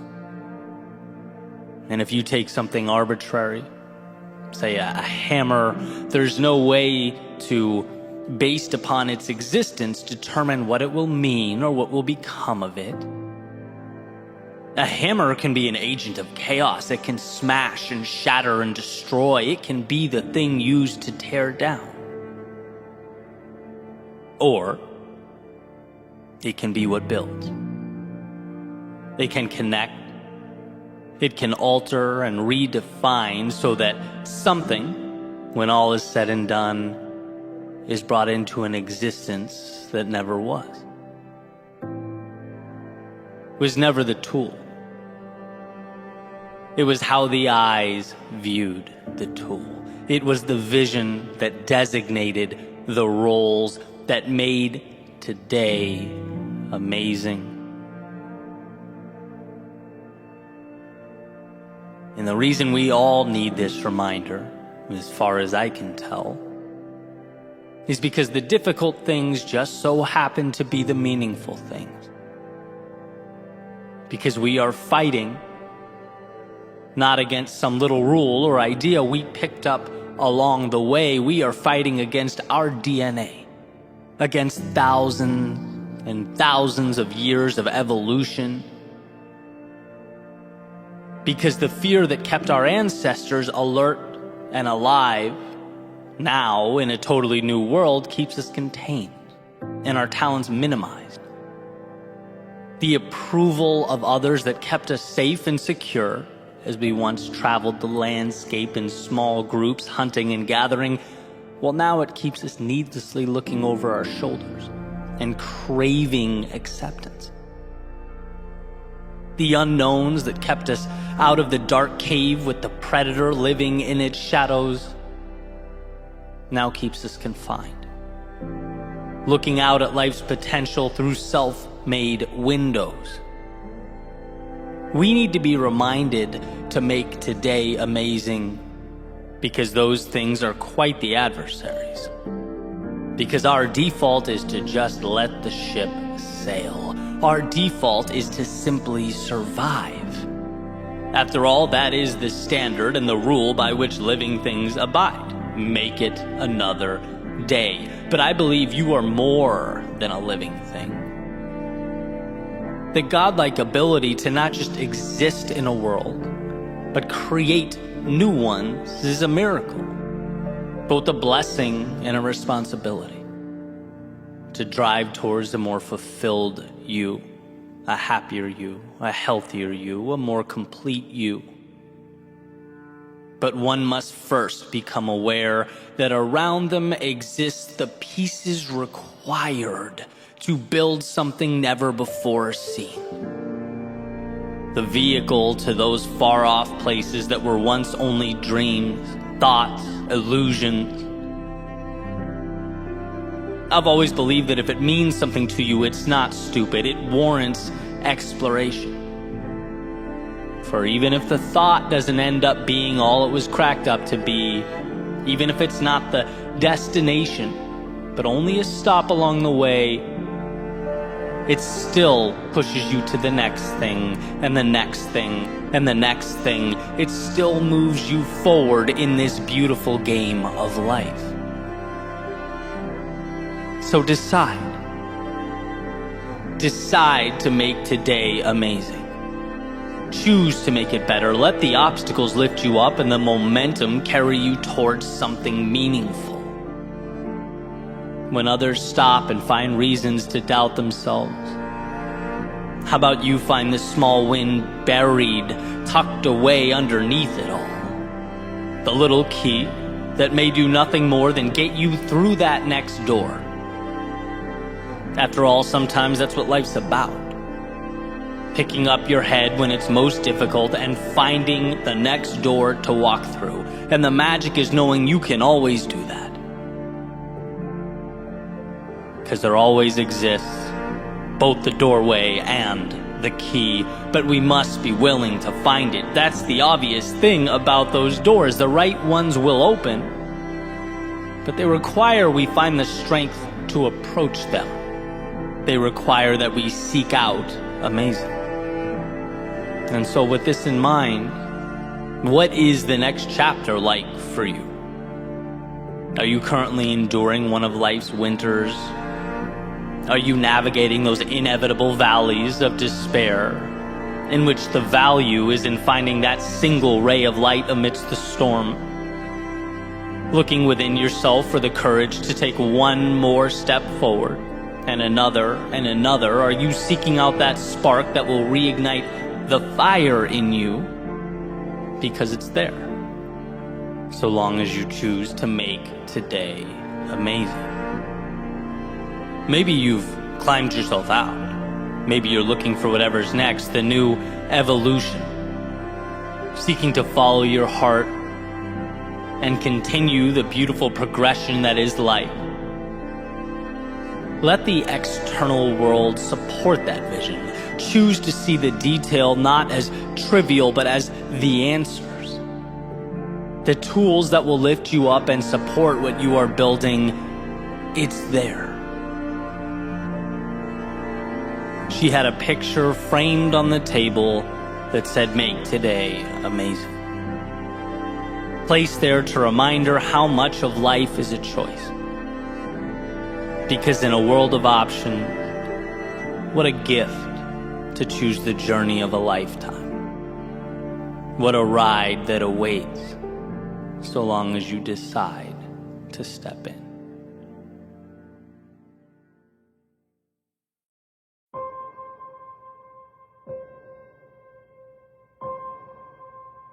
There's a quote attributed to Lincoln. He says, "Be sure to put your feet in the right place, then stand firm." The other day I was listening to Dan Carlin's podcast called Hardcore History, which, side note, is an incredible podcast. The guy's a brilliant storyteller. And as I was listening, there's a specific idea that I wanted to dive into, an idea that I believe if we make an effort to understand and fully commit to, is capable of changing our lives.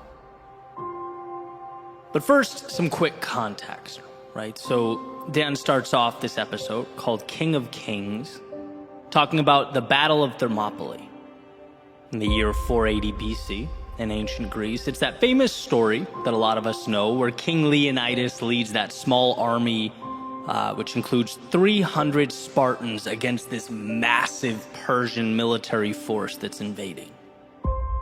And the quick version is essentially Xerxes, who's the king of the Persian Empire and in charge of that massive army, tells the much smaller Spartan force that if they lay down their weapons, if they submit to him and let the Persians pass, no harm will be inflicted upon them. They'll be free to go about their lives.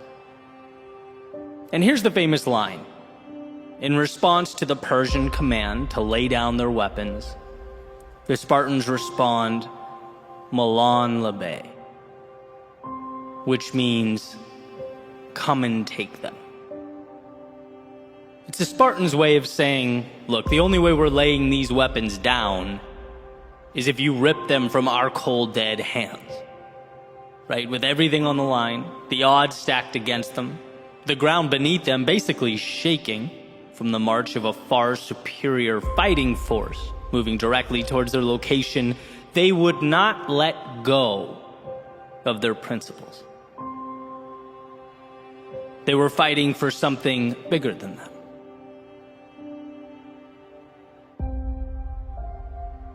And I couldn't stop thinking about this idea long after I hit pause on the episode.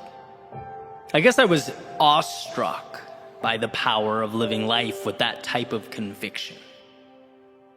Because I know in my soul that's the North Star I should be gravitating towards. We all should. The strength to be unrelenting with regard to that which we care about.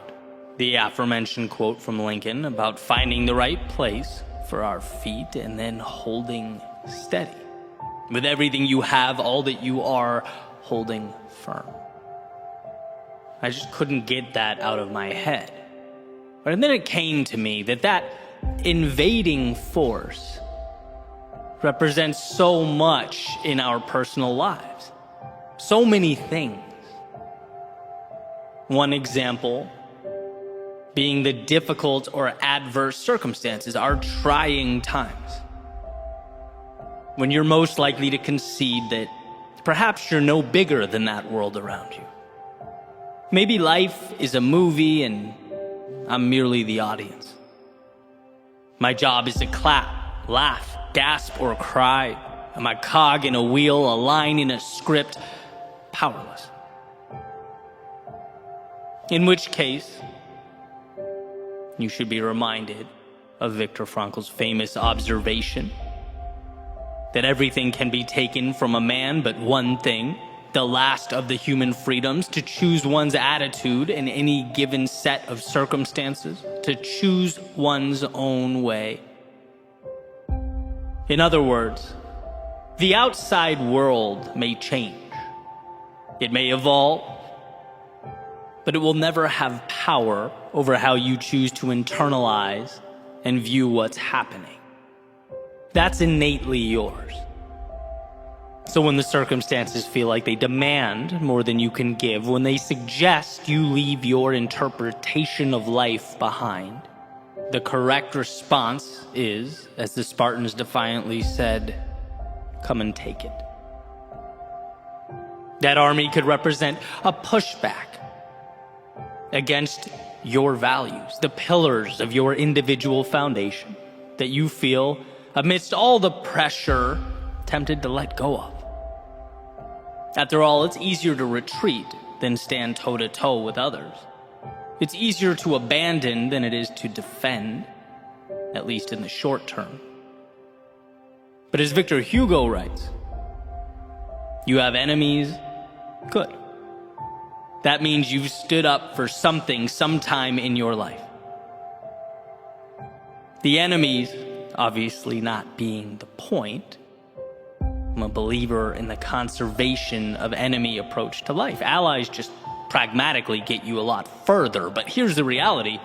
Anyone who stands for something will undoubtedly create divide. They'll be criticized and condemned. And when one feels the pressure of that criticism, they must understand that it does not invalidate who they are or their worldview. That is yours. You are the only one who can give up or relinquish that control. So as the Spartans said, come and take it. And then lastly, my thoughts went to the little things that make us who we are. Those tiny pieces of ourselves that we, little by little, one by one, over time give away. The concessions that fade into the background as we evolve to fit in so that we don't stand out. As Emerson beautifully put it, to be yourself in a world that is constantly trying to make you something else is the greatest accomplishment. And so that attacking army just might be the universe attempting to mold you to it. Perhaps not all at once, but more like that frog placed in water and put on the stove, with the heat increasing so slowly over time that he doesn't realize the heat will soon overtake him. Externalities do not dictate. They are objects in need of meaning, and you are the architect here. If it means something to you, it's worth holding on to during the difficult times and the easy times. When it's popular and when it's not, there is value within you specific to you, a value that must be nurtured in order to expand. Others can't and won't see that. The world around you may, even with all its complexities, seek to suppress it. But that flame is there. It's there and it's yours. And to anyone or anything looking to extinguish its light, come and take it.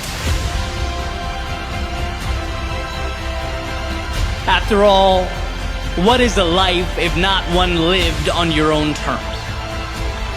The goal is not to simply exist, but to define the plane on which you'll evolve, to devise your own parameters. Be yourself as that world looks to make you something else. So here's to digging deep, to finding within yourself the courage to stand up to the great armies of chaos, conflict, adversity, and their perpetual conquest. To remember how strong you are, how much control you have as you navigate the unknowns and redefine the right nows. Don't let your strength be the thing you give away. Don't let your heart be what gets left behind. Don't let your thoughts become illusions of what could have been if only you'd held on. And look, I'm not saying it's easy. In fact, I know that the meaningful road will necessarily be the one that requires the most of us, that makes us question who we are and where we're going. It will ask that when our minds race with doubt and our knees shake with fear, we find a way to stand regardless, to walk to our demons, look them square in the eye and proclaim that whatever it takes, we are willing to give. That we will fight until there's nothing left, go until we can go no further, and hold with conviction all that matters most. So the next time life demands that you fall back or bow down, the next time chaos emerges in the distance and asks only that you lay down your arms, here's to being strong enough, certain enough, courageous enough to say one thing and one thing only: come and take them.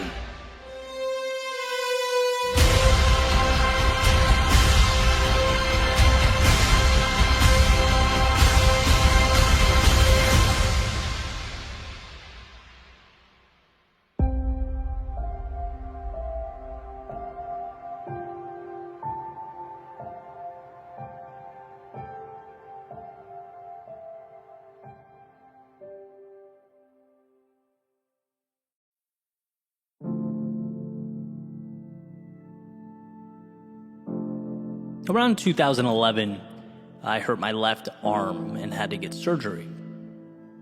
So for a while, I was pretty limited as far as what I could do with my upper body, and that's really when I fell in love with running. Started doing it almost every day, sometimes those long runs outside, clear my mind, sort of reset a little bit. And sometimes I'd mix it up, hop on the treadmill and do my favorite workout, which was a pyramid, right? Where you break 10 minutes into 4 segments, 4, 3, 2, and 1, increasing in intensity with each segment, and then you start over. And that's where this whole idea comes from. It's this treadmill workout that I want to talk about, because there's a little ritual I picked up that I still implement to this day, and it was simple. At the very end of my workout or my run, I would always add 22 seconds. My lucky number twice, 2 and 2. So for example, if I told myself, the workout's going to be, 3 pyramids or 30 minutes, I would stop running at 30 minutes and 22 seconds. And if I told myself it was going to be an hour, I'd stop at 1 hour and 22 seconds. Always tacking on that 22. And I don't really remember the first time I started doing it or even why. But like so many things, that 22-second period organically became a habit. Sort of evolved to take on a life of its own and would come to symbolize for me a little challenge. The idea that the end is never really the end. And no matter how tired I was or how bad I wanted to stop, especially when you can see that finish line in reach, I could always squeeze out a little more. Like there's always something extra to give. And you could certainly go down that 22-second rabbit hole, right? Just 22 more seconds. And then you finish that and you realize you can do just 22 more and just 22 more. It's like this never-ending spotlight into how incredible we are as humans. That our stopping points almost always are constructed. Rarely is there not an extra 22 seconds or 22 somethings we can endure. And not only that, I think there's a case to be made that our growth occurs in that final push. There's a ton of value, hidden away in there. The stretching of the mind and body, the last rep that breaks down the muscle, the last few seconds of that run that force the lungs to work their hardest, exhausting that last bit of energy and focus, studying for an exam. Maybe that's where you confirm your comprehension and understanding of the subject matter. It's like when we are pushing ourselves just outside the limits we drew up, we are simultaneously expanding those limits.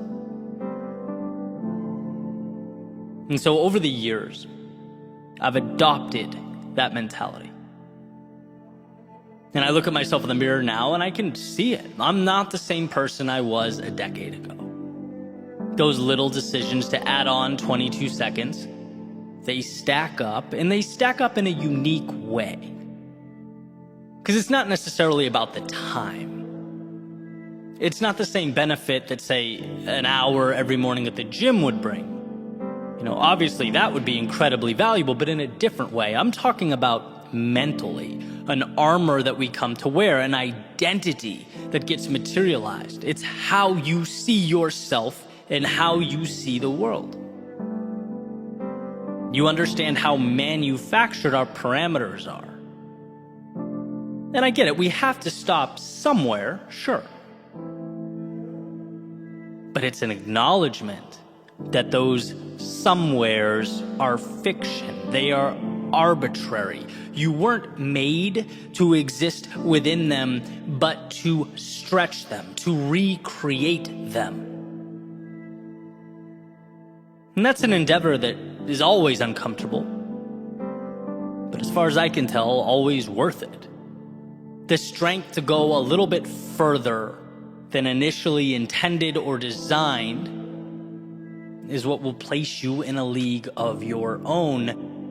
And that's where I wanted to start, by bringing attention to the idea that there's always an extra 22 seconds, and you are always capable of obtaining it. That is yours. Whether you choose to see it or not, it's an option. It's always an option. Which sort of connects us to my next thought. If I know that's who I am, someone that fights for that 22 seconds, if I know that's what I'm capable of, and that's what lights me up, what about those times in my life when I had no desire to reach for the extra 22? Because sitting here, I can think of plenty. I can think of times when there was dissonance between my identity and my actions. Here's a quick story, right? This was a shift in my life and my understanding of reaching for that little bit more, right? When people ask me about my process, right? What I'm building or where I see myself in X number of years, I tell them I'm playing the long game, right? Like I'll sacrifice some short-term wins now to continue forward with a plan that I believe wholeheartedly will transform from linear to exponential, right? It's like Gary Vee's motto, you're young, you have time. And impact is not about succeeding at 34, it's about flourishing at 45 and 55 and 65 and 75. Like that's fun to me. That's the exciting game to play. And it's methodical. The challenge is, as you're locked into this big picture plan, you have to pass a lot of shiny objects along the way. A lot of, hey, look at them over there. Maybe I should be doing that too. That worked for her. Will it work for me? Right? Sometimes you forget to trust yourself and stay the course. And so a few years ago, I felt this pressure to pivot, to adjust focus. Right? I'd been, talking with some mentors of mine who were, very successful in their individual fields and passions. And I thought, hey, you know what? It's time for me to start focusing less on the craft and more on monetizing the craft, right? The dinero side of things, which is great and it's healthy, but here's the catch.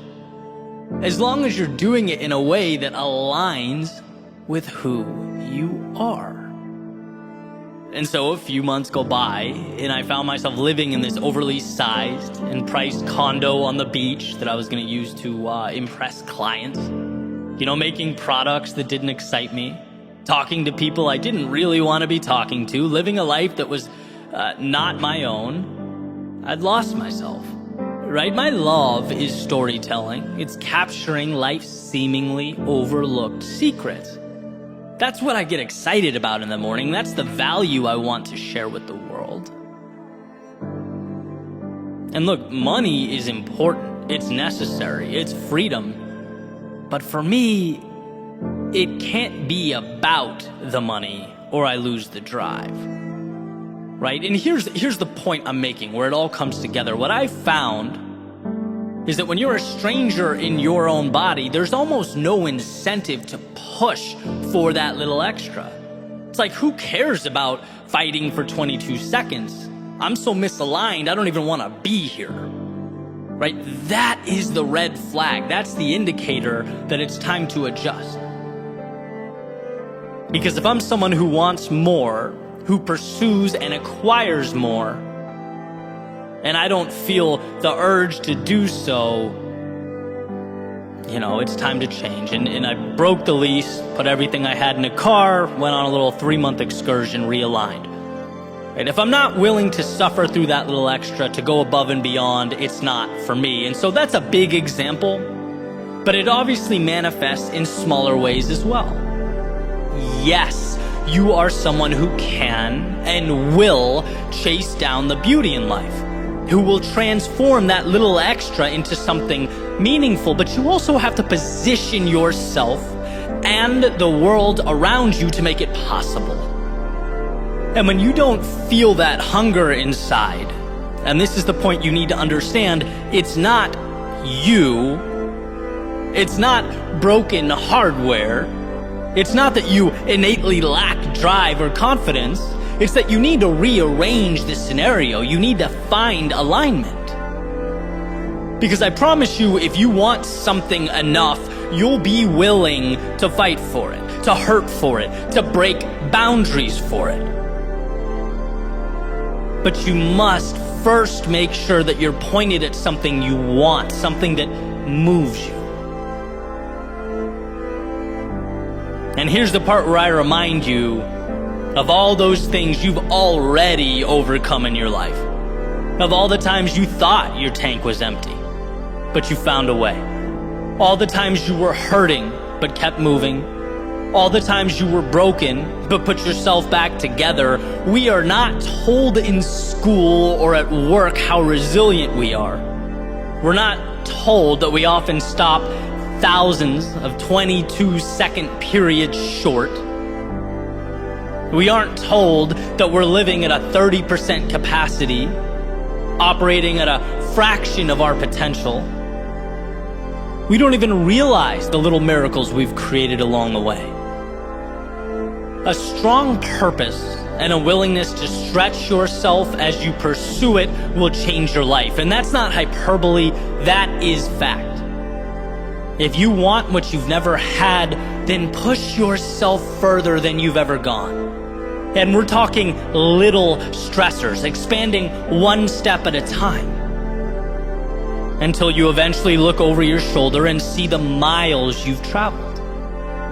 Until you look at your reflection and see the evolution that has occurred. It was never just 22 seconds. It was a consistent and sustained shot at the walls you placed around yourself for the opportunity to see them crumble.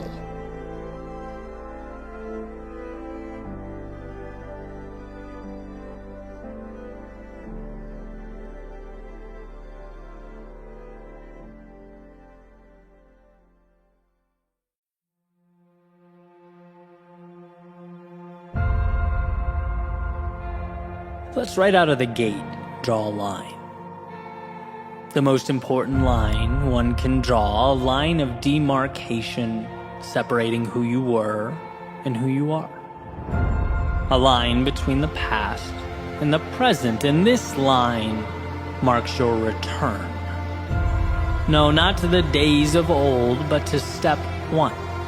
Your chance to begin again, to rise above, to transcend yesterday's character and transform today's potential. See, what we often fail to realize is that there are ideas deeply ingrained in our minds that rule over us, a sort of subconscious authority. It says yesterday you fell short, so today you are someone who falls short. It says your objective was not reached in the past, so how about a new, maybe easier one? It draws a nice little box, pats you on the head, and says, how about we make a nice, cozy home for ourselves in here? And what this subconscious authority fears most is that you wake up, that you become aware, that you return. Not to the past, but to the power tucked away under all the stories you somewhere along the way decided were real. The second you accept that yesterday is only as relevant as you decide it to be, you unchain yourself. You become unshackled. So return to that place of curiosity, where you're not obligated to perform, but gifted with the journey before you. And that can certainly be hard, right? It was hard for me to look back at my life and distinguish between what I've simply accepted and life's objective truths. I'd taken orders and been obedient for so long. I'd been listening to that subconscious authority for so many years that I had to, in a way, relearn what creativity meant for me. I had to learn not to feel guilty going on a jog in the middle of the day when the rest of the world was working.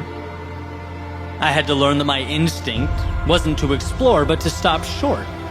I wasn't pushing limits or peering around corners. I wasn't testing the waters or seeking out the hidden opportunities life hides away. No, I was on autopilot. And life, it had called for my return. It's funny how when you reject your potential long enough, the universe seems to tap you on the shoulder. It makes it more and more apparent every day that something greater is within an arm's reach, backs you into a corner until you have to address the dissonance between who you are and who you've allowed yourself to be. Those orders you've been taking don't align with your best self. And so one must not only create, but in a sense return to their greatness, to accept what they've been running from. You are what you choose to be, and let's face it, it's very easy to choose to be less than we can be. There's a saying that your reality is not destined to be, it is rather what you've chosen to accept. You only get in your life what you allow. And the entirety of this message is about one thing. That light bulb moment, the epiphany, the instant of empowerment that this world can only give you what you ask for. And to not ask, to sit back and observe, makes you a spectator, sitting up in the nosebleeds, watching the activity evolve on the court below. It relinquishes control to powers beyond you, and that's existing. It's not living. So ask. Ask life for the things that lift you up and elevate your existence. The reason a book metaphor works so perfectly in my mind is because when one opens to a blank sheet, they can write about anything. There's no limitation to what can be placed on that paper. And sure, our proclivity may be to continue on the legacy of last novel's cast and characters, but it's by no means required. In fact, with that pen in your hand, you can craft a new world entirely. New places, new things, new relationships and ideas, new obstacles to face and defeat. A blank page can be and mean anything, and so every sunrise, every door you walk through presents in the same sense a blank page. Realize that there's no obligation to perpetuate the past or continue on in the same way you arrived. No, this day is yours. Take hold of that self you've hid away. Find the courage to unshackle yourself from how you were once seen by your friends or your teammates or your co-workers. Level up and understand that you don't owe the world any type of explanation. Remember, you're not here to conform, to obey, to live a life of obedience. No, you're here to poke, to prod, to explore, to follow the nagging curiosity, to embark upon the adventure that is life. When you understand that you are not your past, when you see that the person you were has no control over the person you are in this moment, you are free. So with eyes wide, a beating heart, a head held high, step into that world. Because if you live with conviction, with absolute certainty, that life may not always be easy or intuitive, but it's there for you. When you see not yesterday's constraints, but tomorrow's hope, all roads lead to an evolved existence. It's not about perfect, and it never was. It's about understanding that the past has given you everything you need to break away from its grasp. It has provided the lessons, it has knocked you back, pushed you down, and tested your resolve, all for this moment. This second, the chance to return to the greatness that has been tucked away for too long. Again, no miracles, no rabbits out of hats, just you allowing your greatness to emerge from this step forward because you can, because you have that ability, because it's who you are. So go show the world, but most importantly, show yourself. You will be amazed at what's possible for you if you simply allow it to materialize. If you, amidst the darkness of days past, let yourself light up the night.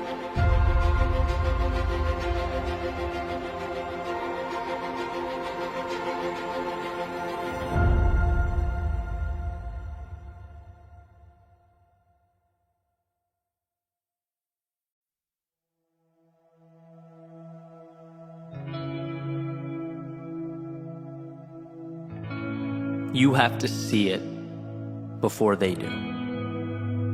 You have to believe it before they will. You have to be the architect of your plans and your goals because no one will build them for you. And that's just it. In a world where victimhood is becoming currency and blame is becoming the norm, we have a choice. Create a temporary, fleeting escape, or create a life that matters.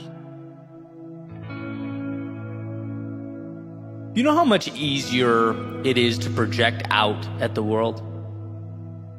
To never have to look in the mirror and address the things you could be doing better? You know how much easier it is to hate him or her or them over there?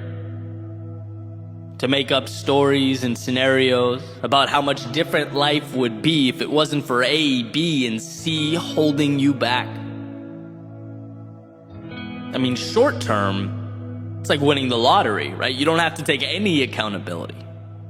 You don't have to have tough conversations with yourself.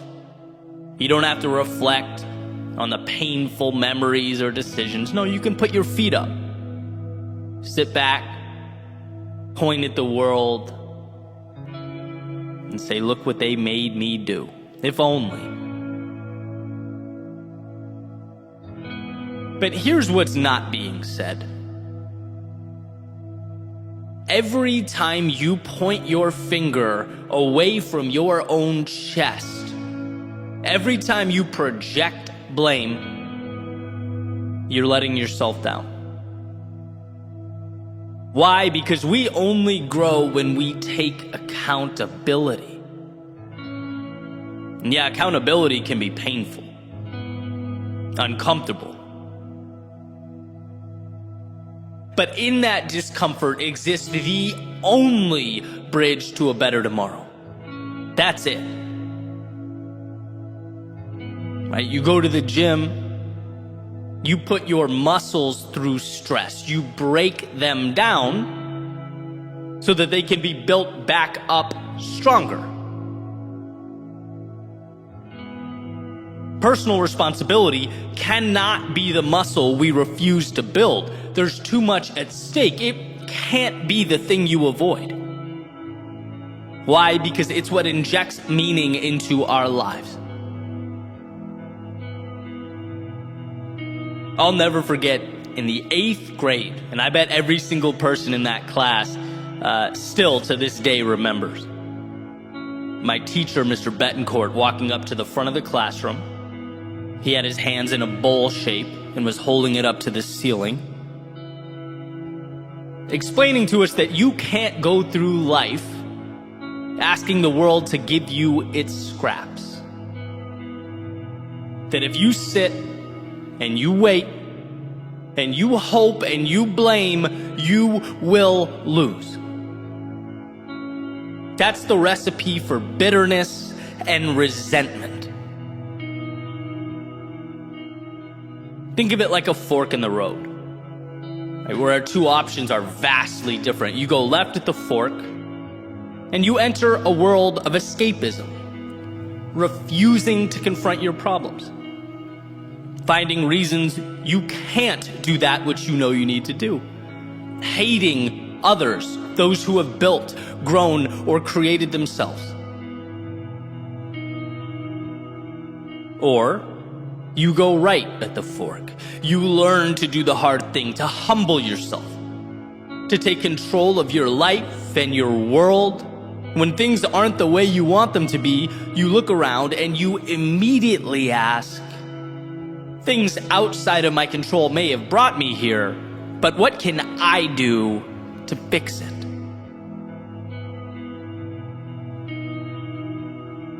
Those of you who have been listening to me for a while, you probably know my favorite articulation of this idea was explained by Will Smith.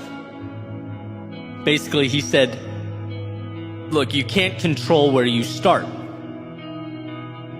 And how true that is, right? Life's not fair. Some people are born into more resources and opportunity. Some people find themselves in social situations that aren't ideal, and that list can go on and on and on, right? Human beings are all different, so there will always be discrepancy. But, and this is Will Smith's point, where you go from here will always be your responsibility. What happens next is all you. You choose whether to complain, shake your fist at the sky, and blame the world around you, or pick the pieces up and move forward. And like I said a minute ago, don't be fooled by the temptation to latch on to that fleeting moment of relief, of running from accountability. The only way to win in the long run is to face your demons. It's that whole saying, when you're riding shotgun, you can dispute the route all you want, but ultimately, it's the driver who's in control. When will you take the wheel in your own life? And sure, the stakes become higher, right? Now it's on you. Now you can get lost. Now you're responsible for the maintenance. Now if you don't end up at the right place, or I don't know, you're late to a destination, it's your fault. But now you can also be the one overseeing the journey. Now it's yours, and that's power. And as our world becomes more and more one of escapism, it's becoming more prevalent, easier to avoid or not fix something but tweet about it. How easy it is to not confront our problems but rather open Instagram, Facebook, TikTok, and mindlessly scroll. How easy it is to leave that message unread and go about our lives, because that's easier than saying what needs to be said. Strength is being the one amidst all this escapism and avoidance to confront what must be confronted. Whether it's an interaction with someone else or that hard conversation with yourself, a personal change that must take place. Life is such a gift, it's such an opportunity. But we have to move through it with our eyes open. We have to see things that matter and gravitate towards truths that will shape us. Like Mr. B said over 20 years ago now, we can't ever fall into the mentality of holding our hands up to the sky and asking life to give us anything. We can't only point at ourselves when things go the way we want them to go. No, let's be about accountability, empowerment, understanding that if I don't like what's around me, the transformation starts now, and it starts with me. I wasn't perfect, I never will be, but I can learn, I can evolve, and most importantly, I have everything I need to make that happen. It's all awareness. Right? The victimhood idea is a wolf in sheep's clothing, and I know that may seem harsh, maybe even lacking empathy. But dropping that narrative was truly the best thing I've done in my life, and I know countless others who would say the same.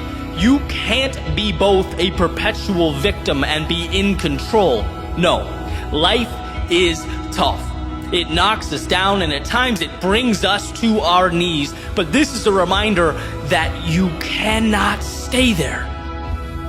It's a reminder that those who contributed to the situation are now minor detail and background noise. It's a reminder that the path forward is about you.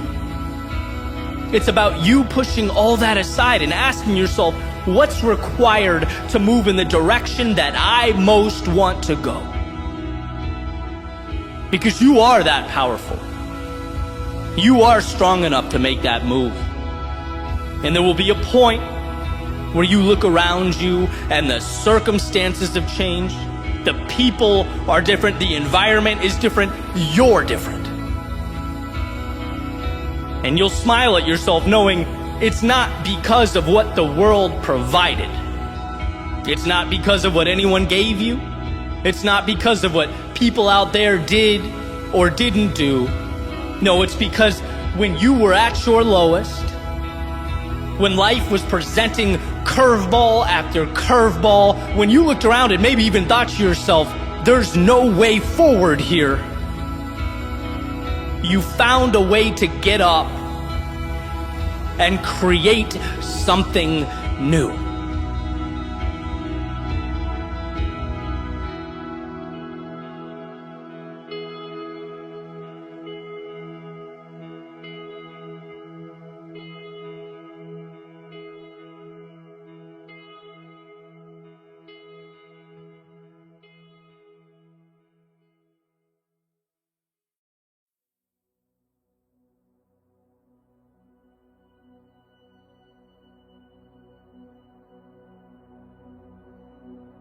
If these walls could talk, they would remind you of the things that you sometimes forget.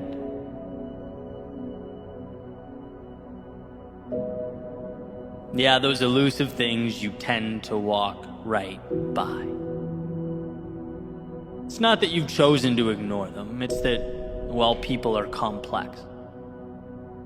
And we have a tendency to skip over some important things as we remain fixated on our problems, our perceived inadequacies, that finicky negativity bias.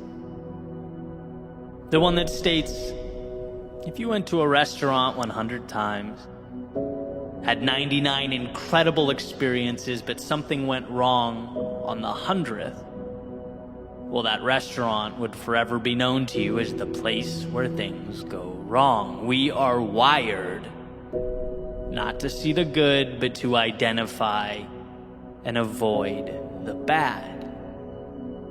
And if these walls could talk, they would unveil to you the brilliance that exists slightly out of frame. They would suggest you look over your shoulder and take a peek at how far you've come, because, my friend, you've come a long, long way.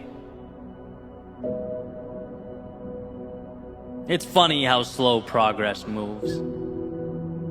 It's interesting how our lowest moments force us outside of ourselves, push us to step into those shoes we didn't know were sitting in the closet, unworn, waiting for the day we'd take on that new role, waiting on you to see that who you were yesterday is not correlated to who you can be today. And if these walls could talk, they'd fill you in on a very important statistic. They'd tell you that you've stood face to face with some of the biggest curveballs life can throw.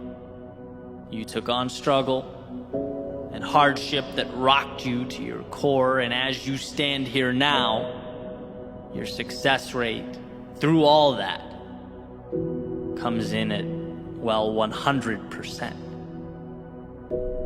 You are literally undefeated in your ability to move through adversity, and every time you did, whether you knew it or not, you walked into that closet and put on a new pair of shoes. You became something new.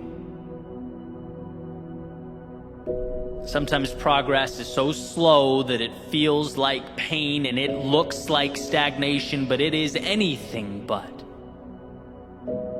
And if these walls could talk, they would remind you of that truth. They would beg you to see what you've become, who you are. If these walls could talk, they would remind you of life's ever-changing, transformative nature. All the times they witnessed you upset about people and things coming and going, as you tried to hold on to that which perhaps no longer served you, wishing you could make permanent those things that were just meant to be transitory, shooting stars across the sky of your life. But something doesn't need to be forever to be meaningful. And thank God, because nothing is forever. And as we make our way into that vast unknown, we have a choice. We can live in the shadow of a particular moment in time, or we can cherish the value that those moments offered to us. They gave you just enough to take a new step forward, and sometimes a new step in that direction that's calling you is the difference between nothing and everything. So if these walls could talk, they would tell you to keep your head up and be thankful for those shooting stars in your life, for they made you who you are. And the path forward would be impossible without them. If these walls could talk, they would ask you about those times you came home, sat down in your room, and wondered how you could ever be enough. They'd call attention to that seemingly non-stop battle with imposter syndrome. They'd ask when you will feel like you've learned, seen, or traveled enough to gain some semblance of authority in your own life. They'd wonder when you'll give yourself permission to be that. You've come so far, endured so much. You're not the same person you were a year ago. Now, if you could just stretch a little further, if you could just extend a little higher, if you could see all the new shoes you've worn and the shooting stars you've collected along the way, you would know that you are designed to overcome. External pressures, obligations, criticism, none of it matters. This is between you and yourself, and if these walls could talk, they would ask you when you'll see what they see.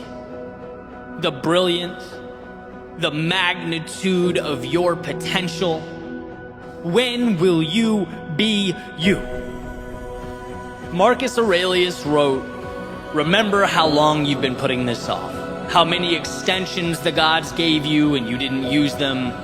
There is a limit to the time assigned to you, and if you don't use it to free yourself, it will be gone and never return." See, today is precious because it is the only one you get. Each second unique in its own way, a measurement of opportunity represented by a single tick from the watch you're wearing. And if these walls could talk, they would tell you that they've seen people come and go, that you aren't the first and you most definitely won't be the last. And every single soul that stepped inside wished they'd found that courage a little sooner. Wished they'd looked back a little earlier. Wished they'd found the inspiration amidst the chaos and turbulence of their day-to-day lives. And if these walls could talk, they'd hope that maybe this would be it for you, the next step in your evolution. And what's most incredible is that you get there not by becoming something you've not yet become. No, in this moment, it's about noticing who you already are. Instead of the one mistake or reason to shrink into yourself, how about shining a light on those 99 reasons to expand? When it hurts, know that it's hurt worse and you've persevered. When you experience loss, know that it's not about what's gone, but what you now have and will keep with you forever. And most importantly, know that you can always step into a new pair of shoes. You can always reinvent, recreate. You are never defined by something that happened in the past. The wake of the boat does not drive the boat. And so with this in mind, chart your course to new horizons. Understand that the map you need has nothing to do with externalities, but rather the solutions that already exist within you. So take a second and peer back over your shoulder. Look at that you in the past standing at the bank of a river, hoping, praying for help, a lift, for some technology to get you across. Knowing, as you stand here now, that you have traversed oceans. Look, the context changes, and yes, it will always change, but your ability to endure, it does only one thing: it multiplies. You have everything you need because you couldn't have gotten to this point without accumulating the knowledge and expertise to take one step forward. And miracles, they are merely the culmination of those courageous steps. And yes, when we are stuck, when we're at that coastline looking out at foreign horizons, I get that the answers seem big, sometimes even bigger than we are. I get that the mind wanders right to the potential disasters, to the what-ifs and the worst case. But if these walls could talk, they would let you know that you've come this far, endured and accomplished all this, not because you've leapt mountains or jumped oceans, but because when you were at your worst, you found it within yourself to carry on the exponential compounding of what has made you great and what will continue to make you great. Look, if these walls could talk, they'd show you how the difficulties of years past have become stepping stones. So commonplace, so easily solvable that they no longer even warrant your attention. That by moving forward, you have faced your obstacles, taken the value from them, and made them obsolete. If these walls could talk, they'd remind you that you are not only ready, but made for everything that awaits.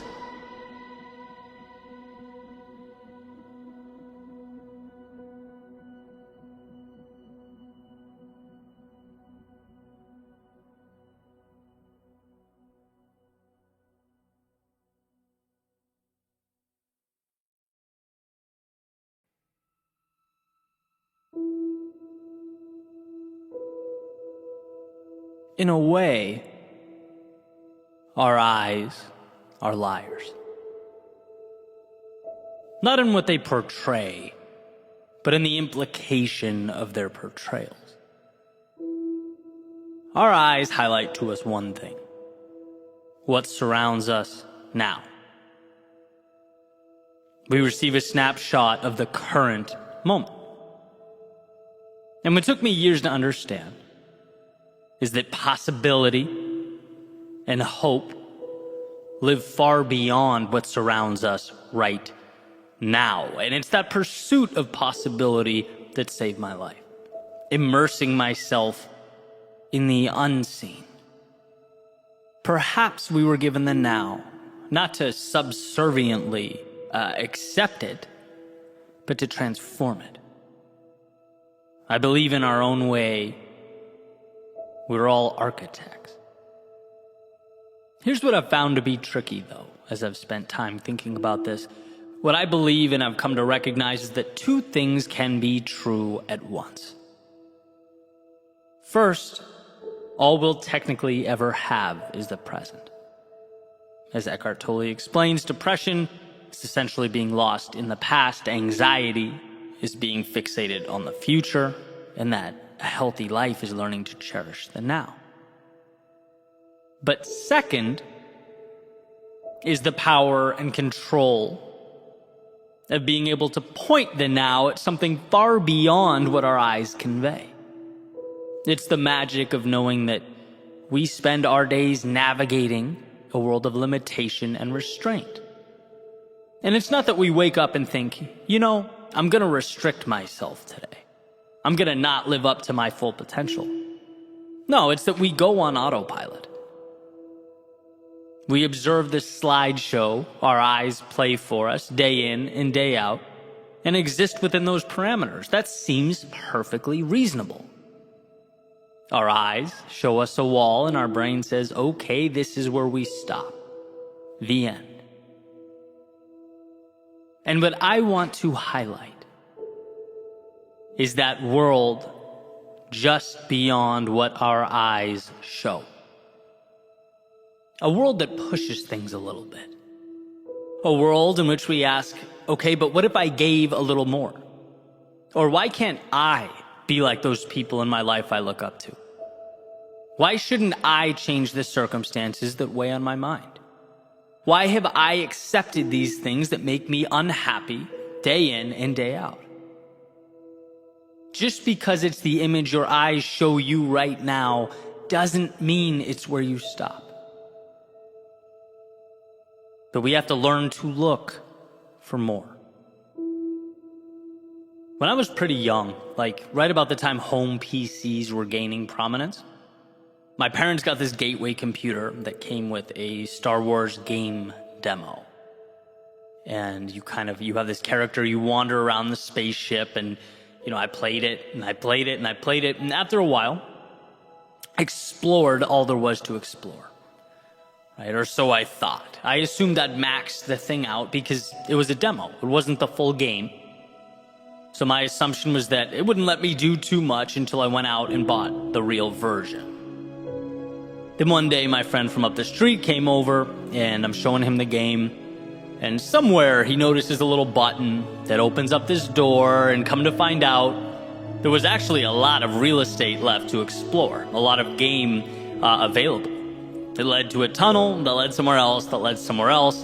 And sure, I felt like a clown for not realizing that I was needlessly wandering in circles, but at the same time was excited about this new world.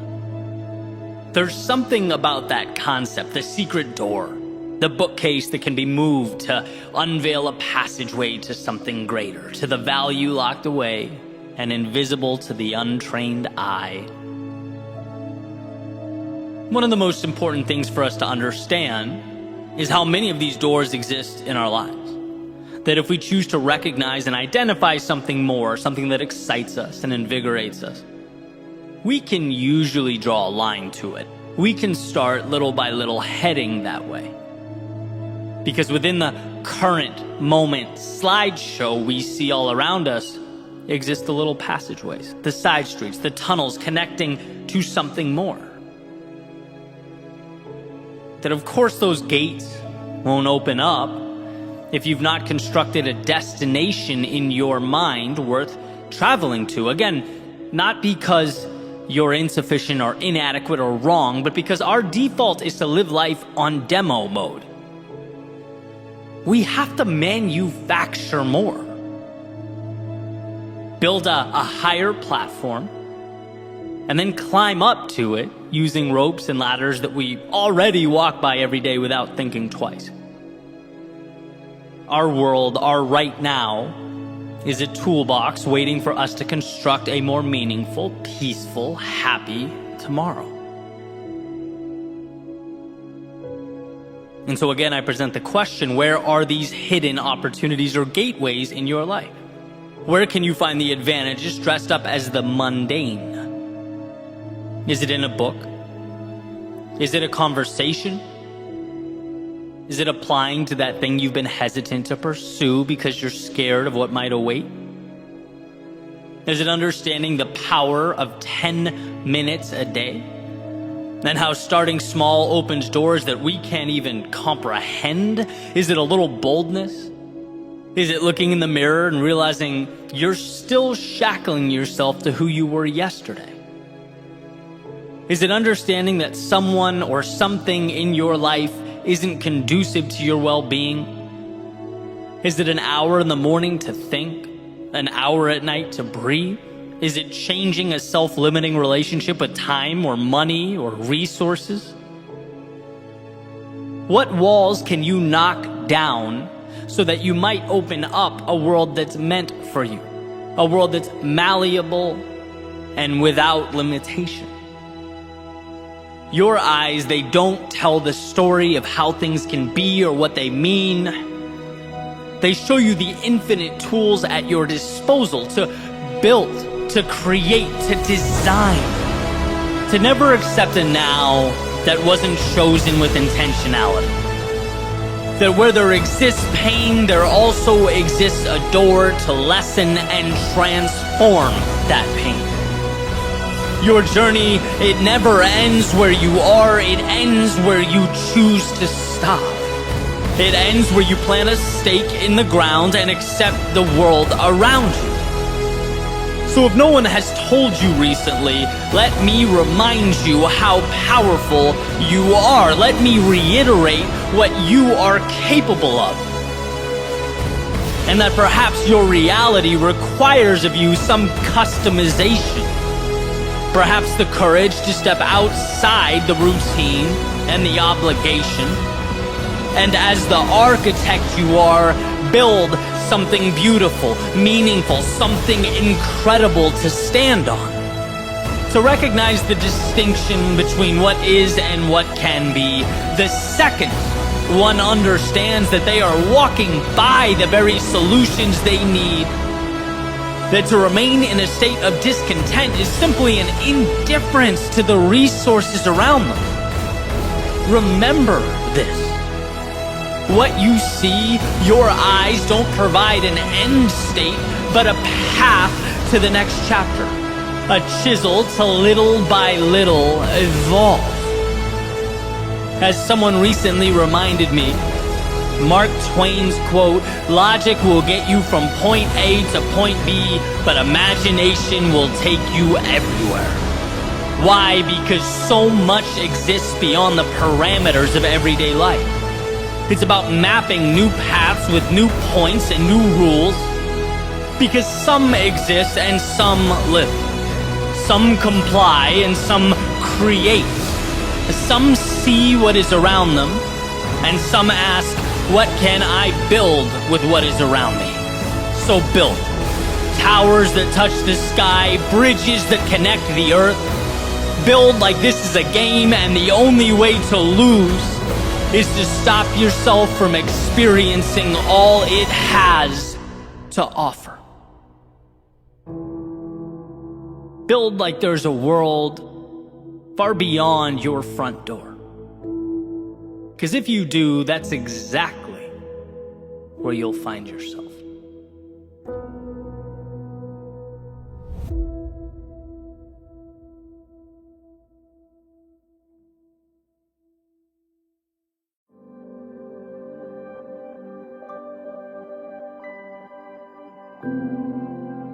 Sometimes the most important things we do in our lives are the product of sheer will. Of taking little nothings that surround us and making something out of them.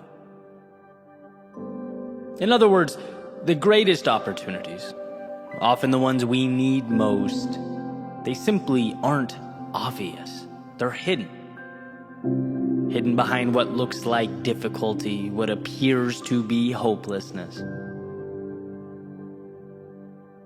The reason I place so much value on a single step forward when we're overwhelmed or at a low point is because a single step means you're in the game.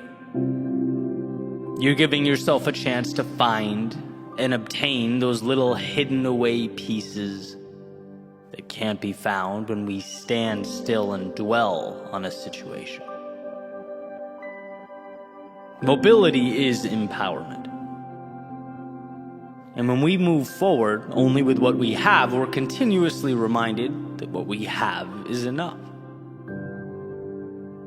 We have the tools, the resources, and the ability. We just have to somehow remind ourselves that with those tools, we are capable of building, of creating the incredible. So, quick story about what I believe is the best song ever written. Certainly one of them. And it's a little bit older now, but in 1998, a band called the Goo Goo Dolls released a song called Iris. And that song changed my life. It was the first album I bought. It introduced me to music. I listened to it, probably thousands of times. And even 24 years later, it gives me chills listening to it. And so I wanted to find out a little more about the song, and I came across an interview from Johnny Resnick, who is the frontman and songwriter for the band. And in this interview, the interviewer is asking Johnny about the song. Basic questions, how it came out, how he wrote it, and stuff like that. And there's a few points that I think are amazing. I want to share them with you. First is the state he was in prior to writing the song. He just came out of a divorce, personal life sort of in shambles, coming off of a bad record deal where the label from his previous album had done what record labels are notorious for, and ended up keeping the vast majority of the revenue.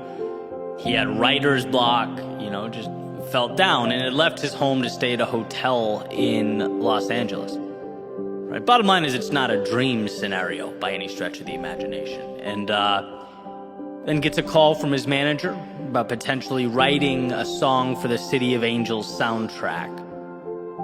And he says he went and sort of auditioned with what he had, which was 2 lines of a song and a guitar with 2 broken strings. It was evidently good enough. He gets a nod from the label and starts writing. And the verses, according to Johnny in the interview, they align perfectly with the movie, right? It's an angel willing to give up anything, even his immortality, to be human so he could be with this girl, right? And it's this deep dive into, what it is to love someone so much that you give up everything for them. And this is the icing on the cake for me, that's when I realized that I wanted to write about this. The interviewer says essentially, okay, Johnny, the verses align with the movie, but the chorus, this revolutionary, big, beautiful, powerful chorus, it seems to take a left turn. Can you explain that to us? What were you thinking? And he just kind of pauses blankly for a second. And I'm thinking, no, don't you dare say what I know you're about to say. And sure enough, he does. He basically shrugs and goes, I don't know, the words just kind of worked. And, I'm paraphrasing, that's not a direct quote, but that's the idea. One of the deepest, most powerful, beautiful songs I've ever heard is Patchwork, right? Even the song title, he says, was named after a country singer on the cover of a magazine laying next to him, Iris. That's patchwork. It's pieces put together, right? And then as I thought about it for a minute, it's of course it is. How perfect, how absolutely perfect. The whole thing is an assembly and construction, a metaphor for the human spirit. Conceived when its author was down and out, right? Taking L after L, called to present an idea, didn't have some crazy budget or equipment to pitch this song. Nope. Moved forward only with what he had in the moment. And that was enough. Then the song, a beautiful depiction of, the movie's theme, combined with elements of real life, his personal situation, what he goes through, maybe even components that mean nothing other than an ability to encapsulate a feeling or an emotion. Words that allowed him to put a bow on all these little pieces himself and get it out the door. And millions of people listened to that song and were changed by it. Not because of what it meant to Johnny, but because it gave them a chance to take it and fit their own worlds and struggles into those same lines. It became a vehicle to inspire others to push forward, to find things in themselves they didn't know were there. This has become one of my favorite metaphors for finding the hero buried deep within yourself. Changing your life, changing your world, changing the world around you, the lives of others, can truly be, and in fact often is, the result of just moving forward with what you have, right? Realizing that even when the mountain seems too tall to climb, there is a way. We just require that mental shift.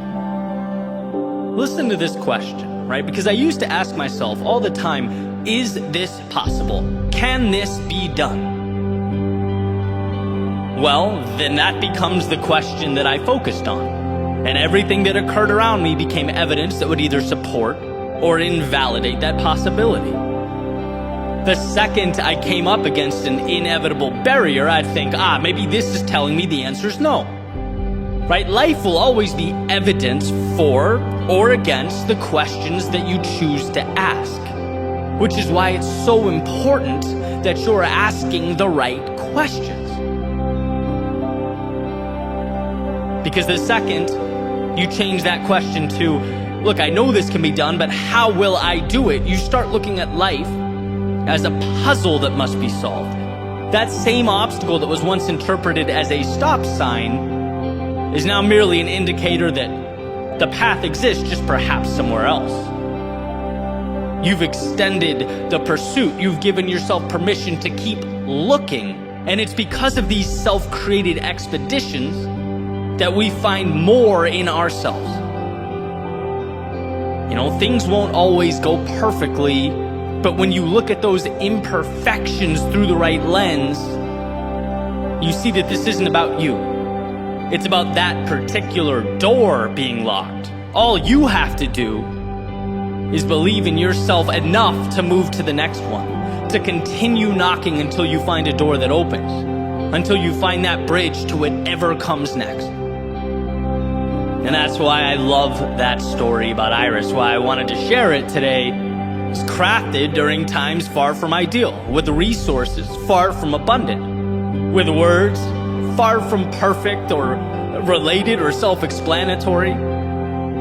But you end up on the other side with this masterpiece. This song that certainly changed my life and definitely impacted many others. And it's like we have to realize when we're sitting on the edge of the bed, you know, maybe it's not divorce or writer's block, but whatever it is holding you back, that's not the end. It's your reason to keep going, to begin again. You don't have to know how things will be, but you do have to know how they won't be. They won't be like this because you won't let them stay this way.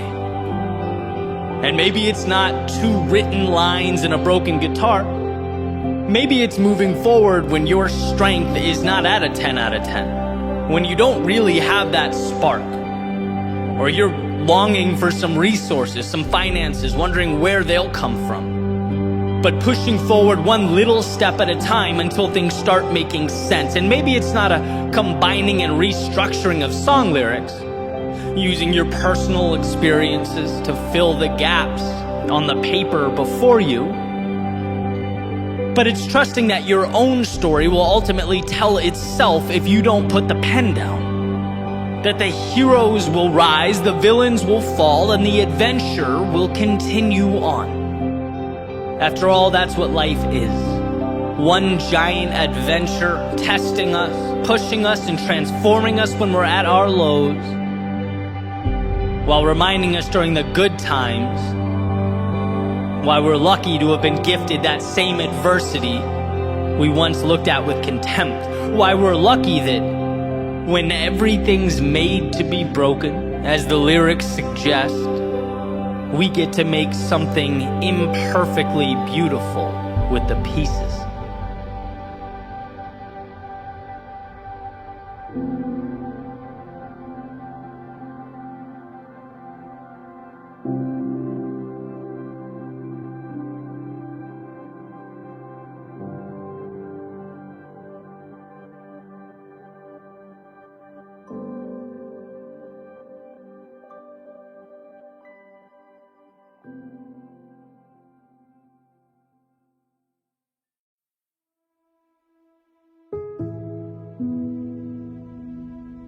Recently, I was thinking about something a friend of mine named Tom told me a few years back.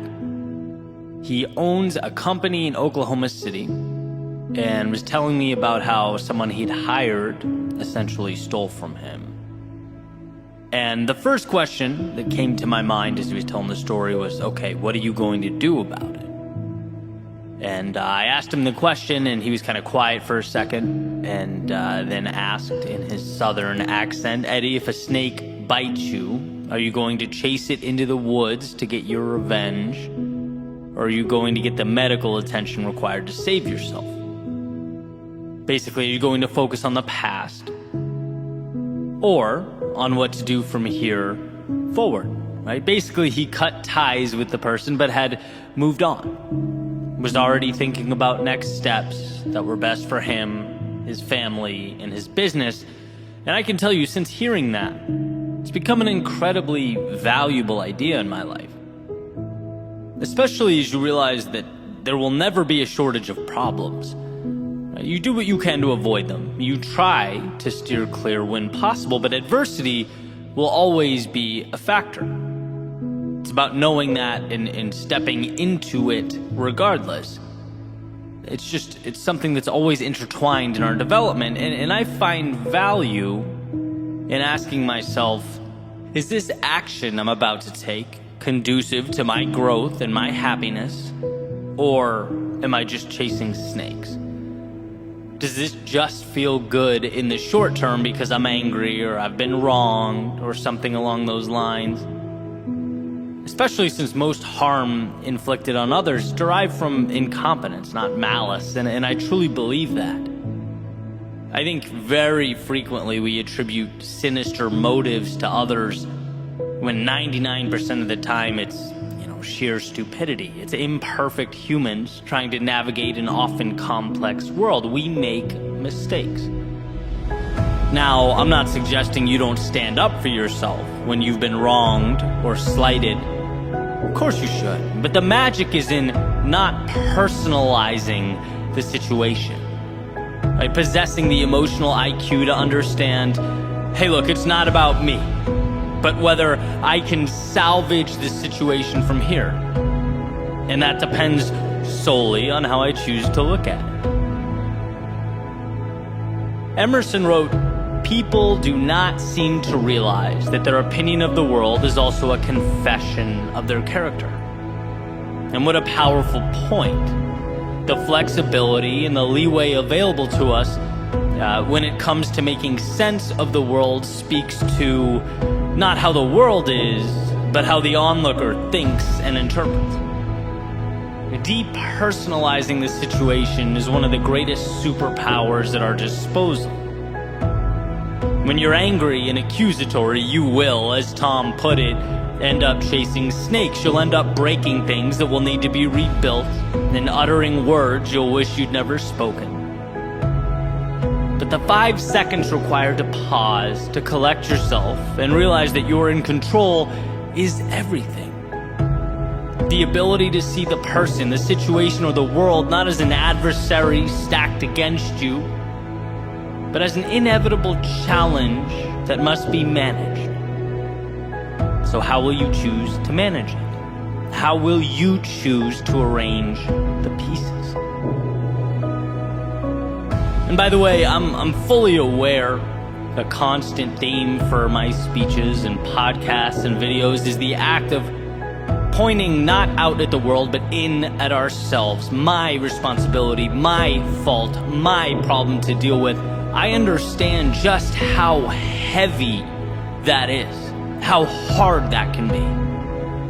Especially when deflecting blame often feels like it would just be a tremendous weight off of our shoulders, when revenge feels like the easy, intuitive move.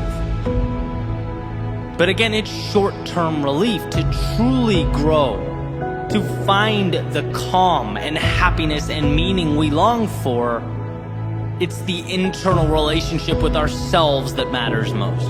It's the ability to say, I may not have created this, or even, I may have made the mistakes that brought this to life, but I can't fix it until I look at both the situation and my own reflection and proclaim it's mine now. Let the past be the past.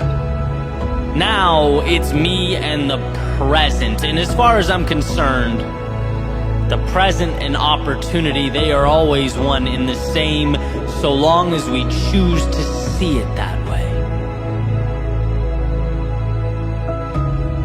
It's not what you look at, it's what you see over and over and over again. Is it happening to you or for you? Is it a problem or an opportunity, a setback or a chance to reset? I want to bring to light a story, one that I've told before, but it's so perfectly representative of the conversation. Jim Rohn talking about two brothers in an abusive household. Alcoholic father, terrible childhoods. They grow up and both of the sons have families of their own. One is the exact same as his father. He's abusive and he's angry. And the other one is a great father. He's kind, he's loving, he's supportive. And when asked why, the abusive brother replies, look at my childhood, right? How could you blame me for this? The other brother, when asked, responds, look at my childhood, right? How could I let myself treat my family the same way? And in a way, one spent his life chasing snakes, bitter, resentful. The other one asked, well, that was terrible, but what can I do to right the wrong? One personalized it, the other used it as a lever or stepping stone. And this is, of course, a simplification, but I believe every struggle we face in our lives at its core contains some element of this choice. From the little things to the big things, where do I go from here? It's mine now, and I can choose whether to make it better or worse. Chase the snake into the woods or march forward to find the value and right the ship. Remember that when it's hardest, when you least want to.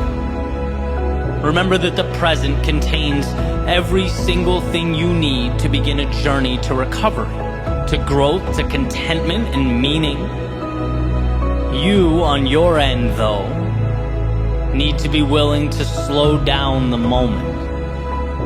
Need to be willing to collect yourself and give yourself permission to take that necessary and appropriate step.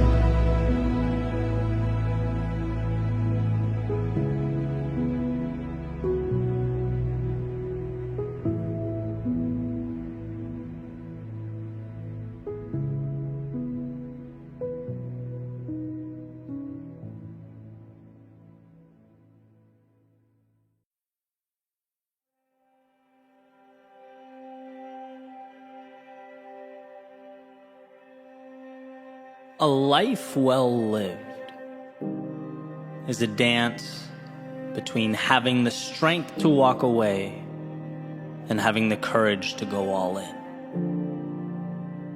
It's juggling the idea that absolutely nothing matters and the idea that every second is a blessing beyond which I'm capable of even explaining or articulating. Nothing matters, so live without limits or constraints, like you're on a once-in-a-lifetime journey.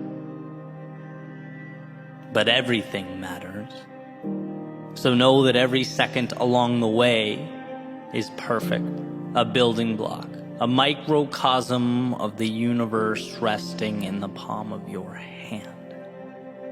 And I think about this push-pull from time to time.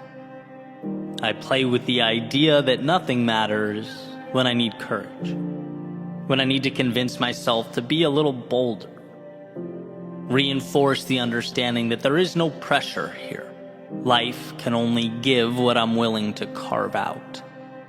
And as that clock ticks away in the background, What do I have to lose? As Mark Twain put it, it's the things we don't do that we come to regret. And then on the other side, when I need a little discipline, I play with the idea that the little things are everything. After all, two things can be true at once, and the details matter a lot. For me, getting up 2 hours earlier does make a difference. That pushing a little harder will add up. The little things become everything.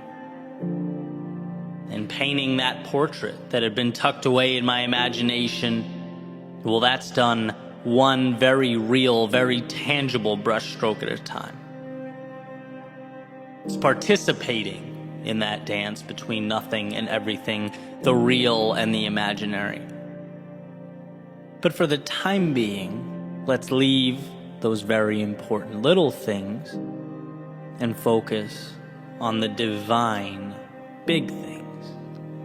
Those nothings that with some vision and concentrated effort become some things. I have a friend that says to me all the time, nothing matters. And not in a nihilistic, throw your hands up and stay inside until the end of time type way. But in a way that poses the question, why wouldn't you risk it all? Nothing matters. Why wouldn't you risk seeing how far you could push, how long you could run, how much you could become? Because maybe, just maybe, this whole thing isn't as serious as we'd like to think it is. And instead of feeling confined and scared, what if you felt alive, blessed to even be here? And I think realizing that we build these imaginary boxes around ourselves and live within them is a huge step.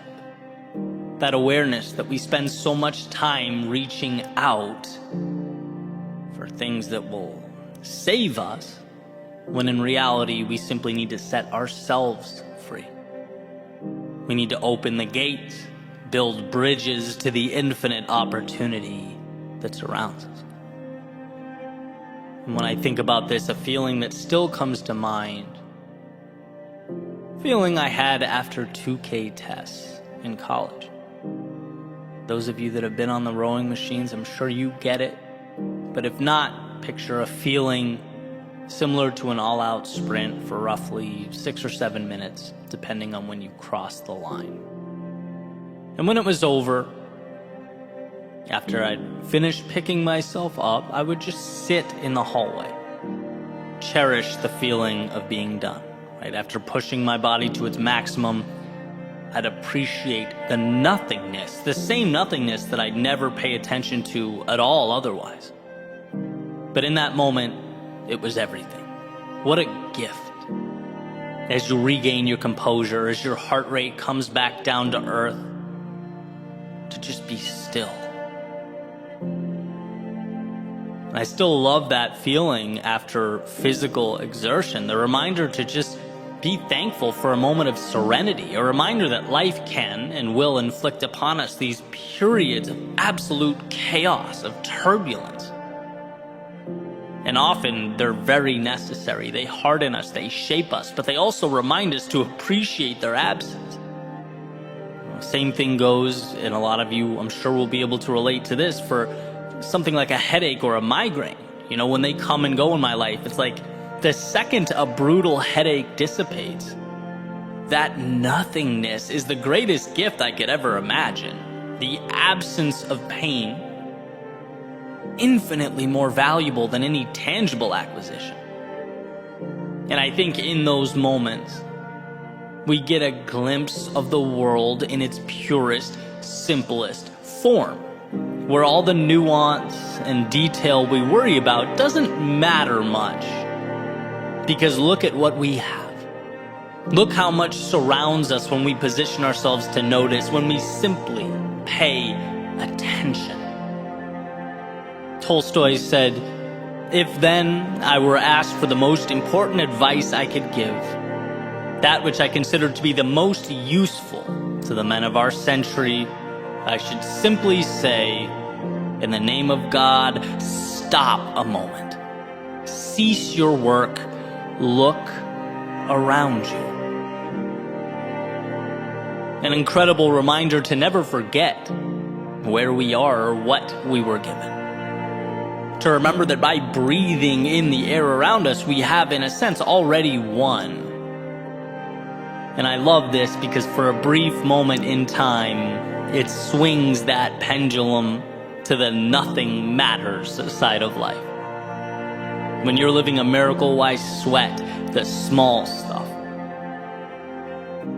And I can ask myself, why do I get so worked up? It's no big deal. Why not take the risk? What's the worst case?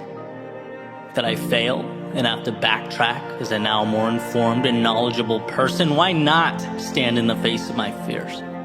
The upside is consistently enticing. It consistently rewards. Look around and see what life has provided. How dare we waste it?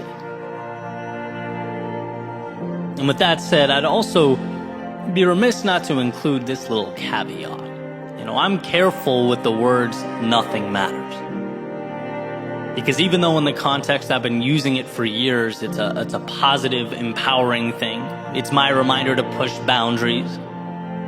I could also see how it begs the question, well, if nothing matters, why should I care? And so let's reframe. Because it's not that nothing matters, it's that nothing outside the scope of your worldview matters. It's the acquisition of freedom, addition by the subtraction of all those externalities we let hold us back. Because you know as well as I do, it's not really the externalities that shackle you.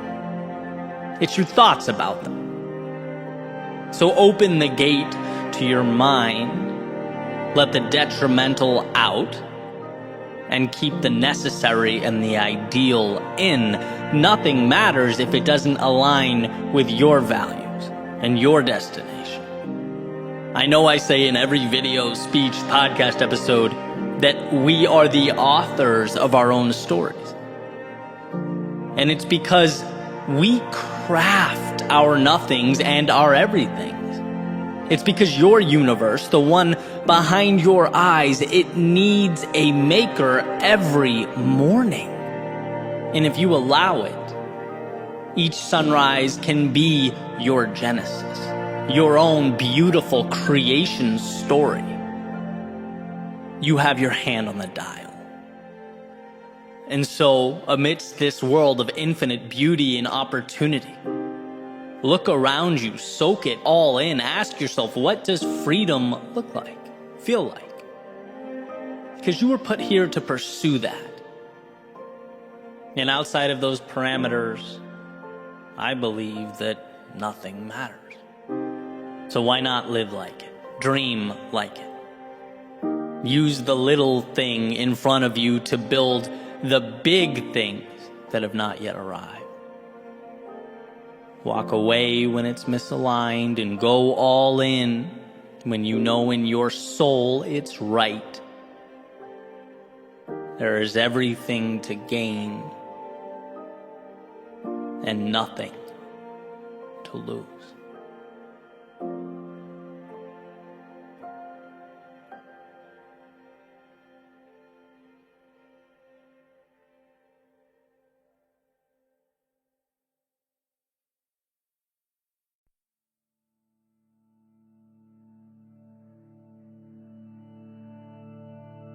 I woke up, put my coffee on the desk, opened my laptop, stared at a blank screen, and a little button popped up in the top right corner.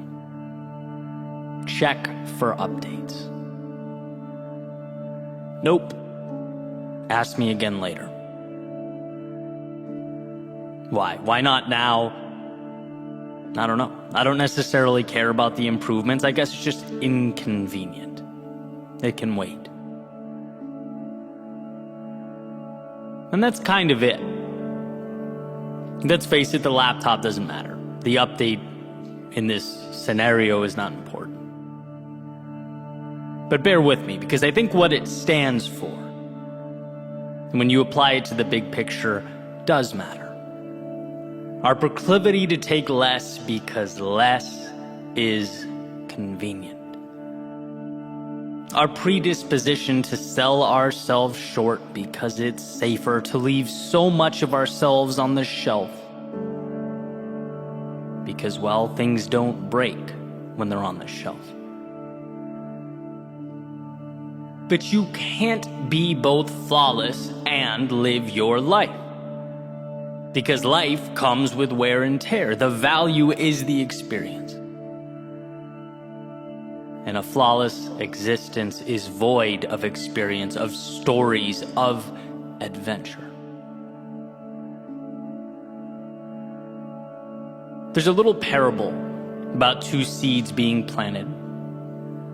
And one of them just wants to grow, wants to feel what the sun is like, wants to see how high she can get, experience the breeze, the cool air. And so she grew. And sure, she dealt with hard days. She had her difficult times, but ultimately grew to live her best life. The other seed worried. Worried about leaving her home, the world that was the ground around her, worried about damaging her roots, worried about what could be waiting for her in the dark, about the sun being too hot and the breeze too strong, and ultimately stayed right where she was, playing it safe until one morning a chicken came wandering by and ate the seed off the ground. And see, this spells out a few things. One, we can at any moment decide to step into that next level, evolve into that next chapter. But also, not doing so comes with a cost. Sometimes a hidden cost. There's a tendency to think that preserving the status quo, because it's safe, is valuable. But understand something, you are not a collector's item. You weren't made for preservation, you were made for growth. To expand, to reach out towards the heavens and feel that sun, that breeze.